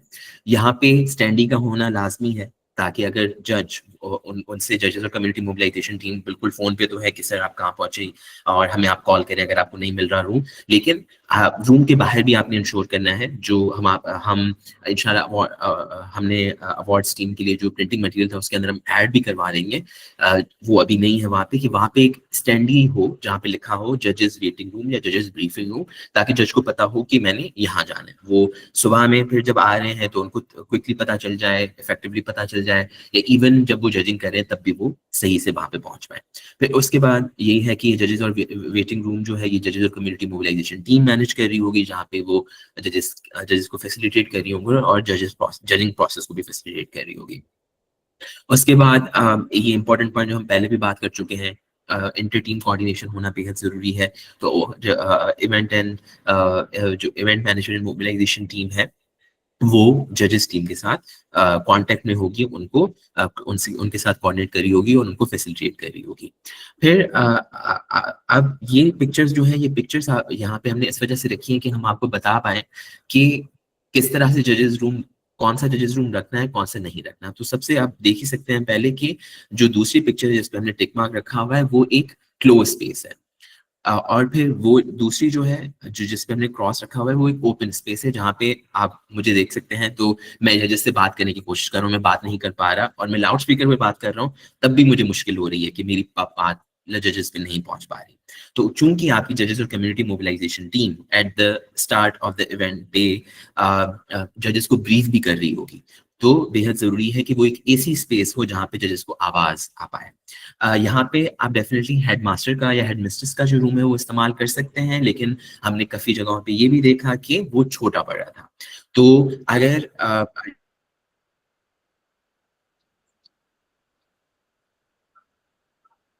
को ये भी पता है कि कितने जजेस आपको चाहिए, तो आप फिर उसके हिसाब से रूम या रूम्स डेजिग्नेट करें। अगर आपका बहुत बड़ा डिस्ट्रिक्ट है जहाँ पे बहुत सारे स्कूल्स आ रहे हैं, तो वहाँ पे आप चैलेंज वाइज भी रूम्स के सेक्शंस कर सकते हैं। अगर रूम्स बहुत छोटे हैं तो रूम्स डेजिग्नेट कर सकते हैं, ताकि क्योंकि जजिंग एक बहुत ज्यादा इंटीग्रल सेंसिटिव पार्ट है आपके डिस्ट्रिक्ट राउंड का, तो उसको फैसिलिटेट करना, उसका अच्छे से होना बेहद जरूरी है, और उसके अंदर एनवायरनमेंट का सही होना बेहद जरूरी है।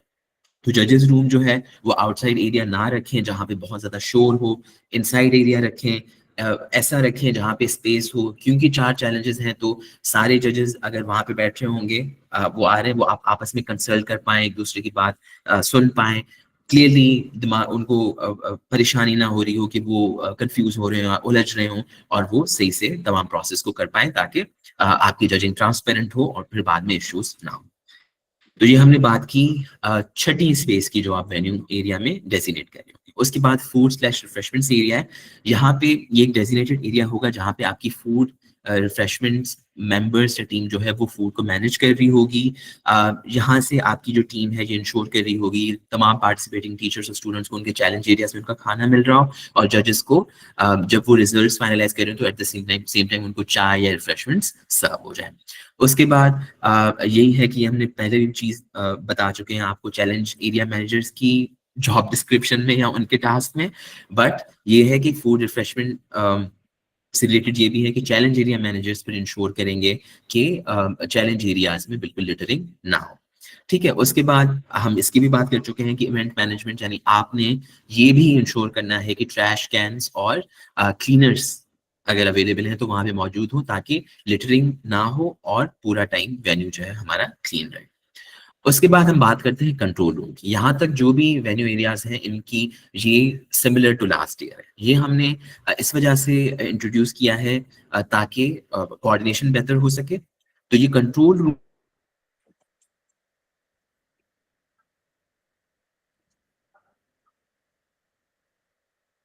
होगा, ये आपके डिस्ट्रिक्ट राउंड का इंफॉर्मेशन डेस्क का काम करेगा। अगर फॉर एग्जांपल मैं जज आता हूँ और मैं इंट्रेंस पे देखता हूँ इंफॉर्मेशन डेस्क लिखा हुआ है, तो मैं वहां गया और फिर वहां पे आपका एक डेजिग्नेटेड इवेंट मैनेजमेंट टीम से एक मेंबर हो जो मुझे बता दे कि आपने यहाँ जाना है। अगर मैं कोई स्कूल हूँ, मैं वहां पे पूछने आया कि मुझे कहाँ जाना है, तो मुझे उसने वहां पे डायरेक्ट कर लिया। ठीक है, तो वहां पे पार्टिसिपेटिंग स्कूल्स, अटेंडीज या कोई और भी जहाँ पे उनको इन्फॉर्मेशन चाहिए है, वहां पे अब वो आके लिख सकते हैं। तो हमने शुरू में वेन्यू मैप की बात की थी, जो आप वेन्यू मैप बना के अपने स्कूल का प्लस उसकी एक गाइड वीडियो बना के, मे बी आप वो स्कूल की वीडियो भी रिकॉर्ड कर सकते हैं। उसके अंदर मुझे अभी जहन में आया कि इस आप यहाँ से एंट्रेंस से आएंगे, लेफ्ट लेंगे तो ये है, राइट लेंगे तो ये है। तो खैर जो वेन्यू मैप आप बनाएंगे वो आप एक बड़ा प्रिंट करवा के या हाथ से बना सकते हैं चार्ट, वो उस कंट्रोल रूम पे या एंट्रेंस पे लगा हो, ताकि वो डेफिनेटली अगर आपसे सवाल करना चाहे तो वो आपसे सवाल भी कर सकते हैं, वो जज हो, अटेंडीज हो, पार्टिसिपेटिंग स्कूल्स हो। लेकिन वो अगर अपनी मदद आप भी करना चाहते हैं तो वो वेन्यू मैप को देख के खुद डायरेक्शन ले लें और वो अपनी जगह डेजिग्नेटेड जगह पे पहुंच जाए। ये मैंने बात कर ली कि यहाँ पे एक इवेंट मैनेजमेंट और लॉजिस्टिक्स टीम के मेंबर का होना लाजमी है एट ऑल टाइम्स। उसके अलावा जरूरी है कि यहाँ पे फर्स्ट एड किट हो, चूंकि बहुत इवन दो हमारे जो टियर 3 डिस्ट्रिक्ट्स हैं वहाँ पे 15 स्कूल्स हैं, लेकिन 15 schools is also a really big number of schools, और we should be prepare for all situations. तो फर्स्ट एड किट का होना बेहद लाजमी है। यहाँ पे जजेस को हमने ये बहुत ऑब्जर्व किया कि जजेस रूम में पेंसिल्स, पेन्स, थी तो खत्म हो गई, इधर उधर चली गई, तो यहाँ पे स्टेशनरी, फर्स्ट एड स्टेशनरी का होना बेहद जरूरी है कि अगर जरूरत पड़े तो फिर जजेस टीम यहाँ से ले लें। और उसके बाद एक लैपटॉप भी यहाँ पे मौजूद हो कि अगर कोई लैपटॉप से रिलेटेड चीज करनी है, कुछ कोई चीज चेक करनी है, तो वहां पे भी उस मेंबर के पास हो। ठीक है। और फिर आखिर में हमने आपके लिए ये लिखा है कि इस दफा डिस्ट्रिक्ट की टीम्स बहुत बड़ी हैं, और इस प्रेजेंटेशन से आप डेफिनेटली ये भी समझ पाए होंगे कि अगर आप 2 या 3 मेंबर से सिर्फ इवेंट मैनेजमेंट की टीम है, तो आपने एक और टीम बनानी है। आपने अपने दोस्तों की, आपके जो अपने फेलो टीचर्स हैं, डीओ ऑफिस में जो लोग हैं, उनकी भी हेल्प लेनी है, उनको भी ऑन बोर्ड करना है, ताकि वो आप चैलेंज एरिया मैनेजर्स डिसाइड कर पाएं, आप एरिया मैनेजर्स डिसाइड कर पाएं, आप कोऑर्डिनेटर डिसाइड कर पाएं। तो ये है कि ये खासी बड़ी टीम होगी, और सिर्फ इवेंट मैनेजमेंट और इवेंट मैनेजमेंट एंड लॉजिस्टिक्स की टीम है। उसके अलावा 4 और टीम्स हैं जिनमें से 3 टीम्स का ऑन द इवेंट डे भी रोल है, तो उनके भी वैल्यूएबल्स होंगे, तो आपकी चीजें और तमाम चीजें यहाँ पे पड़ी हों और वो सेफ हो। तो ये आप देख सकते हैं कि इसकी डिस्क्रिप्शन से आपको समझ आ रहा होगा कि क्यों हमने जरूरी समझा कि कंट्रोल रूम होना बेहद जरूरी है डिस्ट्रिक्ट ग्राउंड में। अच्छा, एक चीज मैं यहाँ पे ऐड करती चलूं, जो जजेस रूम की हमने पहले बात की थी, प्लीज मेक श्योर कीजिए कि आप उसकी सिलेक्शन ऐसे करें, बाकी तो चीजें मुदस्सिर ने बताएं कि वो क्वाइट जगह हो, बड़ी जगह हो, जिसमें सारे आपके जितने जजेस दरकार हैं वो अकोमोडेट हो सकें, but at the same time it should also be close to a clean functioning washroom. उसी से related and related to other things also, ma'am Asma का एक बहुत अच्छा recommendation है कि डीओस की तरफ से अगर एक लेटर निकल जाए मल्टीपल स्कूल्स को कि वो अपना क्लीनिंग और सपोर्ट स्टाफ जो है, वो जो आपका होस्ट स्कूल है, जो वेन्यू होगा, वहाँ के लिए उसकी क्लीनिंग के लिए डेजिग्नेट हो जाए 2-3 दिन के लिए, including the day of the event, तो बहुत हेल्प होगी, क्योंकि वेन्यू किसी भी स्कूल के अंदर इतना तो स्टाफ नहीं होता। तो ये डीएफपी से रिक्वेस्ट है कि अगर ये कर लें तो विद इन द डिपार्टमेंट ही ये अच्छे से मैनेज भी हो जाएगा। Thank you ma'am Asma for this suggestion, and जितने भी डीएफपीज मौजूद हैं, आप सबसे रिक्वेस्ट है कि आप डीओ से साहब और साहिबान से ये निकलवा दें इस तरह का letter. Thank you. Thank you, Sana, for vocalizing it, and thank you, Madam Asma, for giving this wonderful suggestion. अब हम आगे बढ़ते हैं। आखिरी एरिया की हम बात करेंगे, ये हर किसी डिस्ट्रिक्ट के लिए एप्लीकेबल नहीं होगा। कुछ डिस्ट्रिक्ट्स में इंशाल्लाह वर्कशॉप्स हो रही होंगी, और वो जजेस इन कम्युनिटी मोबिलाइजेशन टीम उनको लीड कर रही होगी, उनको देख रही होगी, उनको फैसिलिटेट कर रही होगी। तो हम स्टीम पॉलिसी यूनिट उनसे डायरेक्टली कम्युनिकेट कर रहे होंगे। जैसे ही ये चीज़ें डिसाइड होती हैं, तो फिर आपको डिस्ट्रिक्ट फोकल पर्सन के जरिए बता दिया जाएगा कि अगर 2 से 3 बिग क्लासरूम चाहिए हैं, कम चाहिए, ज़्यादा चाहिए हैं, या जो प्रोजेक्टर या रिक्वायर्ड मटेरियल चाहिए, तो वो आपको कम्युनिकेट कर लिया जाएगा। So this was about the venue areas. अब हम कुछ बोनस चीज़ों की बात करने जा रहे हैं। Sana, do you want to like take it from here? बिल्कुल। अच्छा, ये कुछ बोनस आइडियाज हैं। अभी तक इससे पहले जो सारी चीजें कही गई वो आपने करनी है। उसके बाद अगर आपके पास टाइम, मेंटल कैपेसिटी और बजट सब रिमेनिंग है, तो फिर कुछ आपके लिए बोनस आइडियाज हैं। जो आप लेफ्ट पे तस्वीर देख रहे हैं, उसमें हमारी our one and only Hira ma'am आपको नजर आ रही हैं। और हमने देखा है कि बहुत से जो डिस्ट्रिक्ट्स हैं, लास्ट ईयर भी उन्होंने बलून्स को यूज किया था, लेकिन वो एक सिंपल बलून की उन्होंने आर्च बना ली।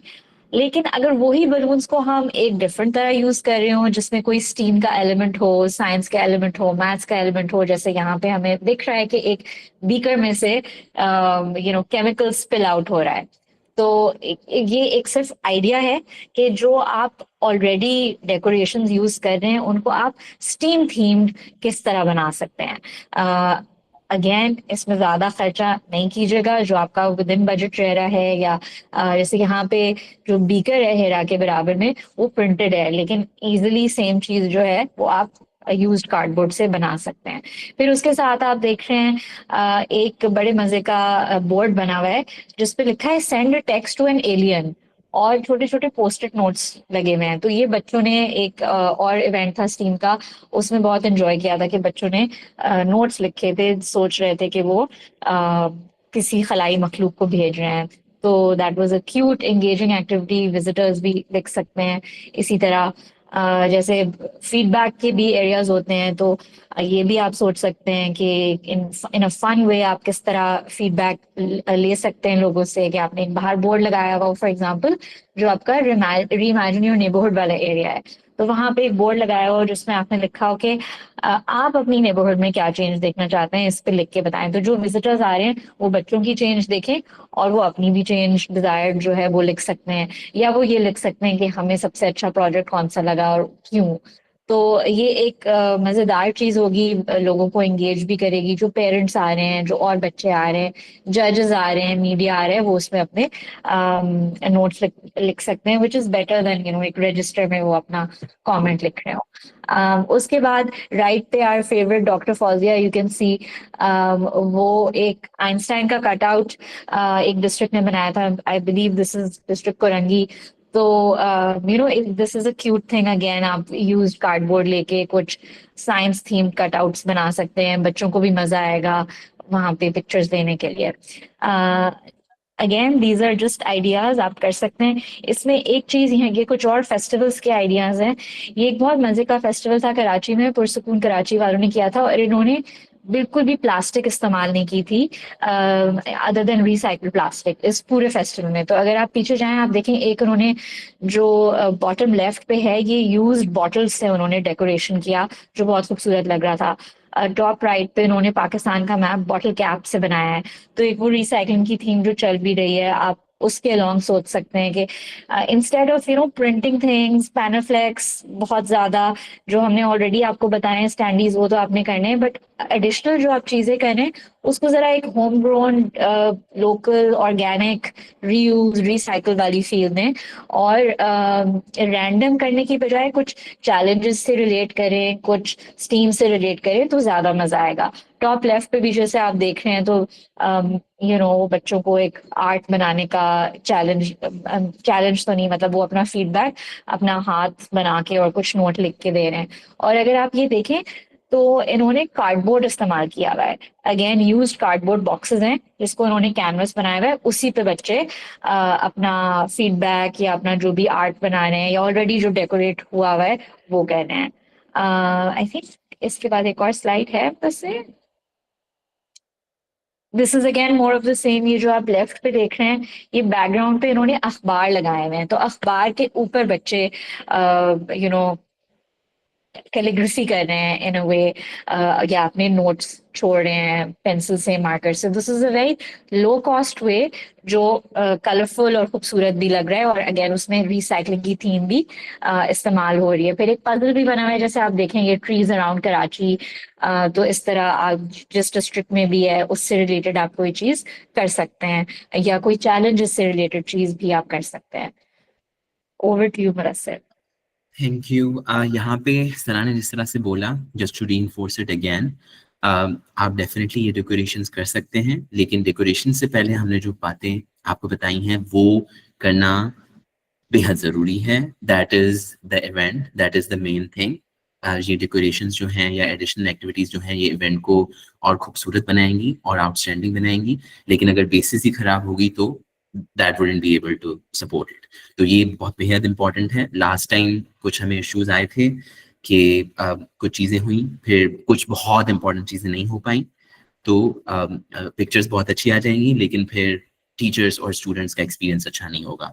हमारे मेन जो यहाँ पे ऑडियंस हैं जिनके लिए हम ये चीज़ें कर रहे हैं वो स्टूडेंट्स और टीचर्स हैं। उनका जो एक्सपीरियंस है वो आउटस्टैंडिंग होना चाहिए होगा, और वो तभी हो पाएगा जब हम पॉलिसी यूनिट की जो गाइडलाइंस हैं उनको फॉलो करेंगे। ठीक है, तो ये अब कुछ इंपॉर्टेंट पॉइंट्स नोट हैं, इनकी हम पहले बात कर चुके हैं, इनको रिपीट करना इस वजह से ज़रूरी है क्योंकि ये बहुत ज़्यादा इंपॉर्टेंट है। जो मैंने अभी बात भी की कि आपने इंश्योर करना है कि डिस्ट्रिक्ट राउंड का एक्सपीरियंस स्टूडेंट्स के लिए, टीचर्स के लिए बहुत ही अच्छा हो।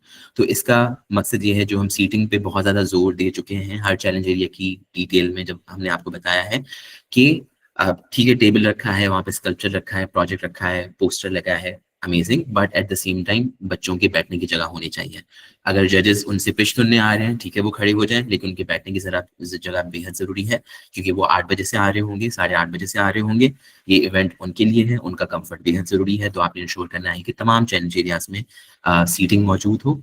डेस्क आप यूज़ करें तो डेस्क में अटैच होती है, तो वहाँ पे भी सीटिंग होनी चाहिए, ताकि बच्चे वहाँ पे, टीचर्स वहाँ पे बैठ पाएँ जब जजिंग नहीं हो रही, या जब उनको बैठने का दिल कर रहा है, या जब वो थक रहे हैं। फिर उसके बाद ये भी है कि लास्ट डिस्ट्रिक्ट राउंड्स में हमने ये भी देखा कि साउंड बहुत ज़ोर से चल रहा था, बहुत ज़्यादा। इवन दो जनवरी और दिसंबर में हुए थे, तब भी सूरज, अगर 12-1 बजे की बात करें, तो हम सिंध में रहते हैं, तो यहाँ पे गर्मी हो जाती है बहुत ज़्यादा। और बच्चे फिर धूप में या साउंड के सामने खड़े हुए हैं, और फिर एक तो खड़े हुए हैं और धूप लग रही है बहुत ज़्यादा, और एक एडिशनल चीज़ की उनके कानों में एक गाना या साउंड बहुत ज़्यादा ज़ोर से आ रहा है। चूँकि अवार्ड्स की सेरेमनी भी एट द सेम टाइम हो रही होगी, तो यहाँ पे एक एडिशनल पॉइंट आपके लिए भी ये भी है कि वो आप एरिया इस तरह की साइड में रखें कि वो फिर बच्चे डिस्टर्ब ना हो, ना जजिंग डिस्टर्ब हो, ना बच्चे डिस्टर्ब हो। और फिर आपने वो फिर इंश्योर करना है कि जिन स्कूल्स को स्कूल आउट सर्टिफिकेट्स मिल रहे हैं, फिर आप उनको फैसिलिटेट करके लेके भी आ रहे हैं, ताकि उनको सर्टिफिकेट्स मिलें। तो ये एक एडिशनल चीज़ है कि सीटिंग होनी चाहिए, और आप इंश्योर करेंगे कि इवन आउटसाइड एरिया है चैलेंज एरियाज का, तब भी वहाँ पे बच्चों को साउंड या सनलाइट का इशू ना हो, वो कवर्ड हो या फेयरली कवर्ड हो। फिर उसके बाद हमने ये पॉइंट आपको सबसे पहले बताया था, हमने आपको लॉजिस्टिक्स बताई, फाइनेंस के बारे में बताया, उसके बारे में हमने ये आपको बताया कि तमाम मेंबर्स का जो इवेंट मैनेजमेंट और लॉजिस्टिक्स टीम है, उनका वेन्यू विजिट करना लाजमी है डिस्ट्रिक्ट राउंड इवेंट से पहले। ठीक है। उसके अलावा ये भी बेहद ज़रूरी है कि आप इंश्योर करें कि अवार्ड्स टीम आपको आपका जो प्रिंटिंग मटेरियल है, जिसमें स्टैंडीज शामिल हैं, वो आप उसकी इंस्टॉलेशन और तमाम जो अरेंजमेंट्स हैं, वो आप कर लें, 8 बजे से पहले कर लें। मतलब 8 बजे तो सुबह में बहुत ज़्यादा जल्दी होता है, तो अगर आपने कोई छोटी-मोटी चीज़ें हैं, वो आप सुबह के लिए रखें, नहीं तो फिर रात में ही या 1 दिन पहले ही वो सारी चीज़ें कर लें, ताकि फिर नेक्स्ट दिन आपका डिस्ट्रिक्ट राउंड बहुत अच्छे से हो। फिर उसके बाद एक एडिशनल चीज़ जिसको बताना ज़रूरी है, जिसको हमने टच किया, वो ये है कि चूँकि challenge area managers challenge area में होंगे और वो देख रहे होंगे कि जजिंग हो रही है, और आप उनको पता चल गया कि फॉर एग्जांपल एक सेक्शन है या 2 सेक्शन है उस चैलेंज एरियाज़ के, 3 सेक्शन के, और चैलेंज एरियाज़ को पता चल गया, उनको कंफर्म हो गया कि जजिंग पूरी हो गई है, तो फिर चूँकि वो आपकी इवेंट मैनेजमेंट की टीम के मेंबर्स हैं, तो वो रिफ्रेशमेंट्स टीम को या सारी टीम को बताएंगे कि जजिंग पूरी हो गई है, तो हम फिर रिफ्रेशमेंट या फूड बॉक्सेस की डिस्ट्रीब्यूशन का प्रोसेस स्टार्ट कर सकते हैं। तो ये काम जो है वो चैलेंज एरिया मैनेजर्स कर रहे होंगे कि जिस तरह जैसे ही जजिंग पूरी हो और उनको कंफर्म होता है, वो जजेस और कम्युनिटी मोबिलाइजेशन टीम के साथ भी कॉन्टैक्ट में होंगे, तो वो फिर अपनी बाकी टीम को इत्तला दे रहे होंगे, और फिर ये फूड डिस्ट्रीब्यूशन का टाइम स्टार्ट होगा। फिर उसके बाद वही है कि चैलेंज एरिया मैनेजर्स वहीं पे मौजूद हैं, और उन्होंने इंश्योर करना है कि बॉक्सेस जो मिल रहे हैं, तो बच्चे और टीचर्स लिटरिंग ना करें। जो आपने उनके लिए ट्रैश कैन्स रखे हैं, तो वो फिर उनका इस्तेमाल करें, ताकि हमारा जो चैलेंज एरियाज हैं, हमारा जो वेन्यू है, वो साफ सुथरा रहे थ्रू आउट द डे, और एक बहुत अच्छा इवेंट हो, उसकी कवरेज बहुत ज़्यादा अच्छी हो, और सब लोग खुशी खुशी से जाएं, आप भी खुश हों, सब खुश हों। फिर उसके बाद हमने ये जो आपके लिए 2 पॉइंट्स अभी स्लाइड पे, ये पूरी प्रेजेंटेशन का निचोड़ है। इंटर टीम कोऑर्डिनेशन होना बेहद ज़रूरी है। अगर आप चाहते हैं कि आपका इवेंट बेहद अच्छा हो, हाई क्वालिटी हो, स्मूथ हो, तो कोऑर्डिनेशन होना आपस में और आपकी बाकी टीम्स के साथ बेहद ज़रूरी है। ठीक है? और आपके लिए इवेंट मैनेजमेंट और लॉजिस्टिक्स टीम के लिए ये बाकी टीम से ज़्यादा ज़रूरी है कि आप फिर बाकी टीम्स का भी काम समझ पाएँ, ताकि आप उन्हें सपोर्ट कर पाएँ। कम्युनिकेशंस टीम का इवेंट डे पे काम ये है कि वो इवेंट की कवरेज को इंश्योर कर रहे हों, वो फिर वीडियोग्राफर से भी इंश्योर करवा रहे हैं, वो मीडिया से भी करवा रहे हैं, वो बाकी लोगों से भी करवा रहे हैं। तो चैलेंज एरिया मैनेजर्स फिर उन्हें बता रहे हैं कि इन प्रोजेक्ट्स की करवाएँ। ठीक है? जजेस और कम्युनिटी मोबिलाइजेशन टीम की भी आपको सपोर्ट चाहिए, को भी आपकी सपोर्ट चाहिए कि चैलेंज एरिया मैनेजर्स उन्हें गाइड कर रहे हैं, आप उनको रूम डिसाइड करके दे रहे हैं। तो ये कुछ चीज़ें हैं। और अवार्ड्स टीम चूँकि अवार्ड सेरेमनी मैनेज कर रही होगी, तो वहाँ पे भी आपने उनको सपोर्ट देनी है। तो ये थोड़ा ज़रूरी है कि आप बाकी टीम्स के भी to a certain level task को, रिस्पॉन्सिबिलिटीज़ को समझें, ताकि फिर उनको आप इफेक्टिवली सपोर्ट भी कर पाएँ। So this was it from the STEAM policy unit on event management and logistics. अगर आपके कोई सवालात हैं तो आप चैट में टाइप करके पूछ सकते हैं। आई एम प्रीटी श्योर मेरी टीम आपको जवाब भी दे रही होगी चैट के अंदर, और आप अपना माइक अनम्यूट करके और अपना हैंड रेज कर लें, फिर आप अपना माइक अनम्यूट करके भी सवाल पूछ सकते हैं।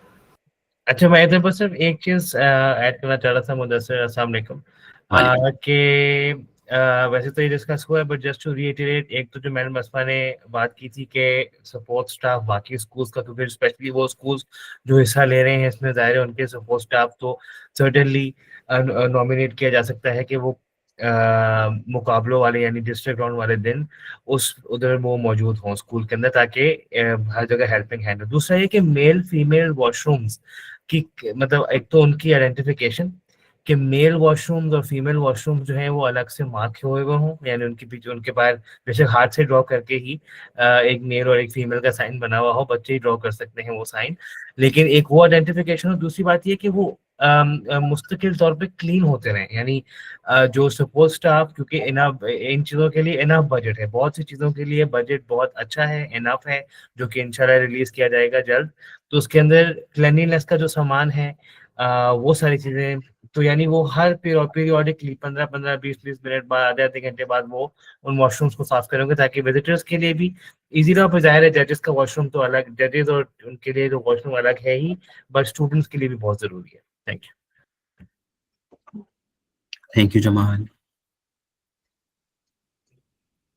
हम देख लेते हैं, हम 5 मिनट के लिए कुछ सवालात ले लेते हैं। अब्दुल रऊफ खान साहब, बहुत उनका काफी, आई थिंक काफी देर से हाथ रेस्ट है, तो उनका इधर कैसे इसको।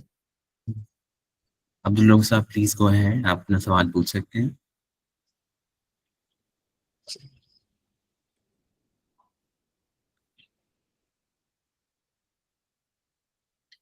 जी असद साहब।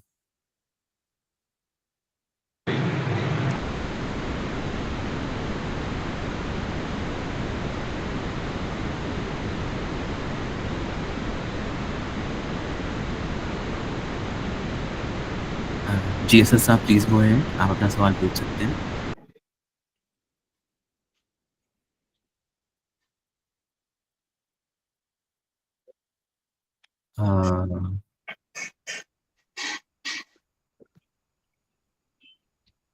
मैडम सदफ, आप भी अपना सवाल पूछ सकती हैं, आपका हैंड रेज्ड है। अस्सलाम वालेकुम सर, होप वालेकुम यू ऑल आर फाइन। मैं बस इतना कहना चाहूँगी, ये जितनी भी मीटिंग मैंने अटेंड की है, मुझे ऐसा लगता है हर कैटेगरी के लिए हमारे पास जो डिस्ट्रिक्ट से टीम है, उसमें हमें प्लान बी भी रखना चाहिए, कुछ और लोग भी हमें सजेस्ट करने चाहिए फॉर द सेफ साइड, क्योंकि आपको पता है वेदर भी है और कुछ और प्रॉब्लम्स भी ऐसे होती हैं, तो at the time of event हमारे पास ये प्रॉब्लम ना आए कि इस टीम का ये बंदा नहीं है, कुछ भी हो सकता है, तो प्लान बी भी हमारे पास तैयार होना चाहिए। बिल्कुल, डेफिनेटली मैम। आप फॉर एग्जाम्पल अगर आप सोच रहे हैं कि आपको इवेंट डे पे 10 लोग चाहिए हैं, तो आप डेफिनेटली 15 लोग रखिए। फॉर दैट हेल्प, लोगों की तबीयत भी खराब हो जाती है, बाकी भी सर्कमस्टेंसेस जिनको हम प्रेडिक्ट नहीं कर सकते वो हो जाते हैं, तो बेहद ज़रूरी है डेफिनेटली प्लान भी होना बेहद ज़रूरी है।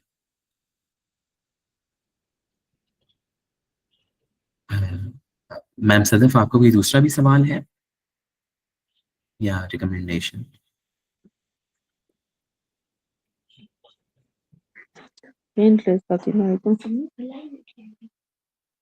वालेकुम अस्सलाम। मैम शाहिदा, आपको कोई सवाल है?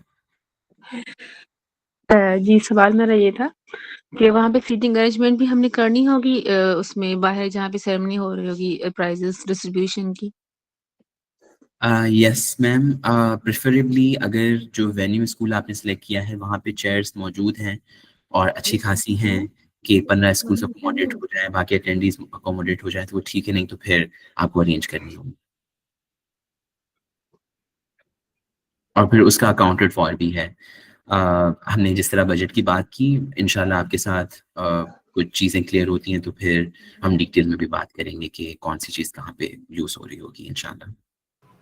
आवाज़ नहीं आ रही है आपकी सर। जी मैम, ये बोल रहा था मैं कि जो चेयर्स, मैं आपके लिए दोबारा रिपीट कर, आपने कहाँ तक सुना? कंप्लीटली कट हो गया। इमरान चौधरी की आवाज आ रही है मुदस्सिर? अच्छा, मेरी आवाज़ आ रही है। जी, जी, मुदस्सिर आवाज़ आ रही है। ऑडियो में इशू है। ओह! मैम जमीला नाज, अगर आप अपना सवाल करें। मैम जमीला ने बहुत जबरदस्त आइडियाज चैट में थ्रू आउट मीटिंग किए हैं। मकबूल का सामान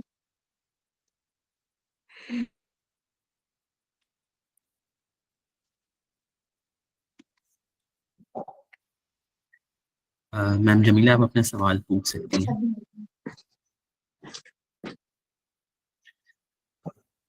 अच्छा, एक और सवाल था सर।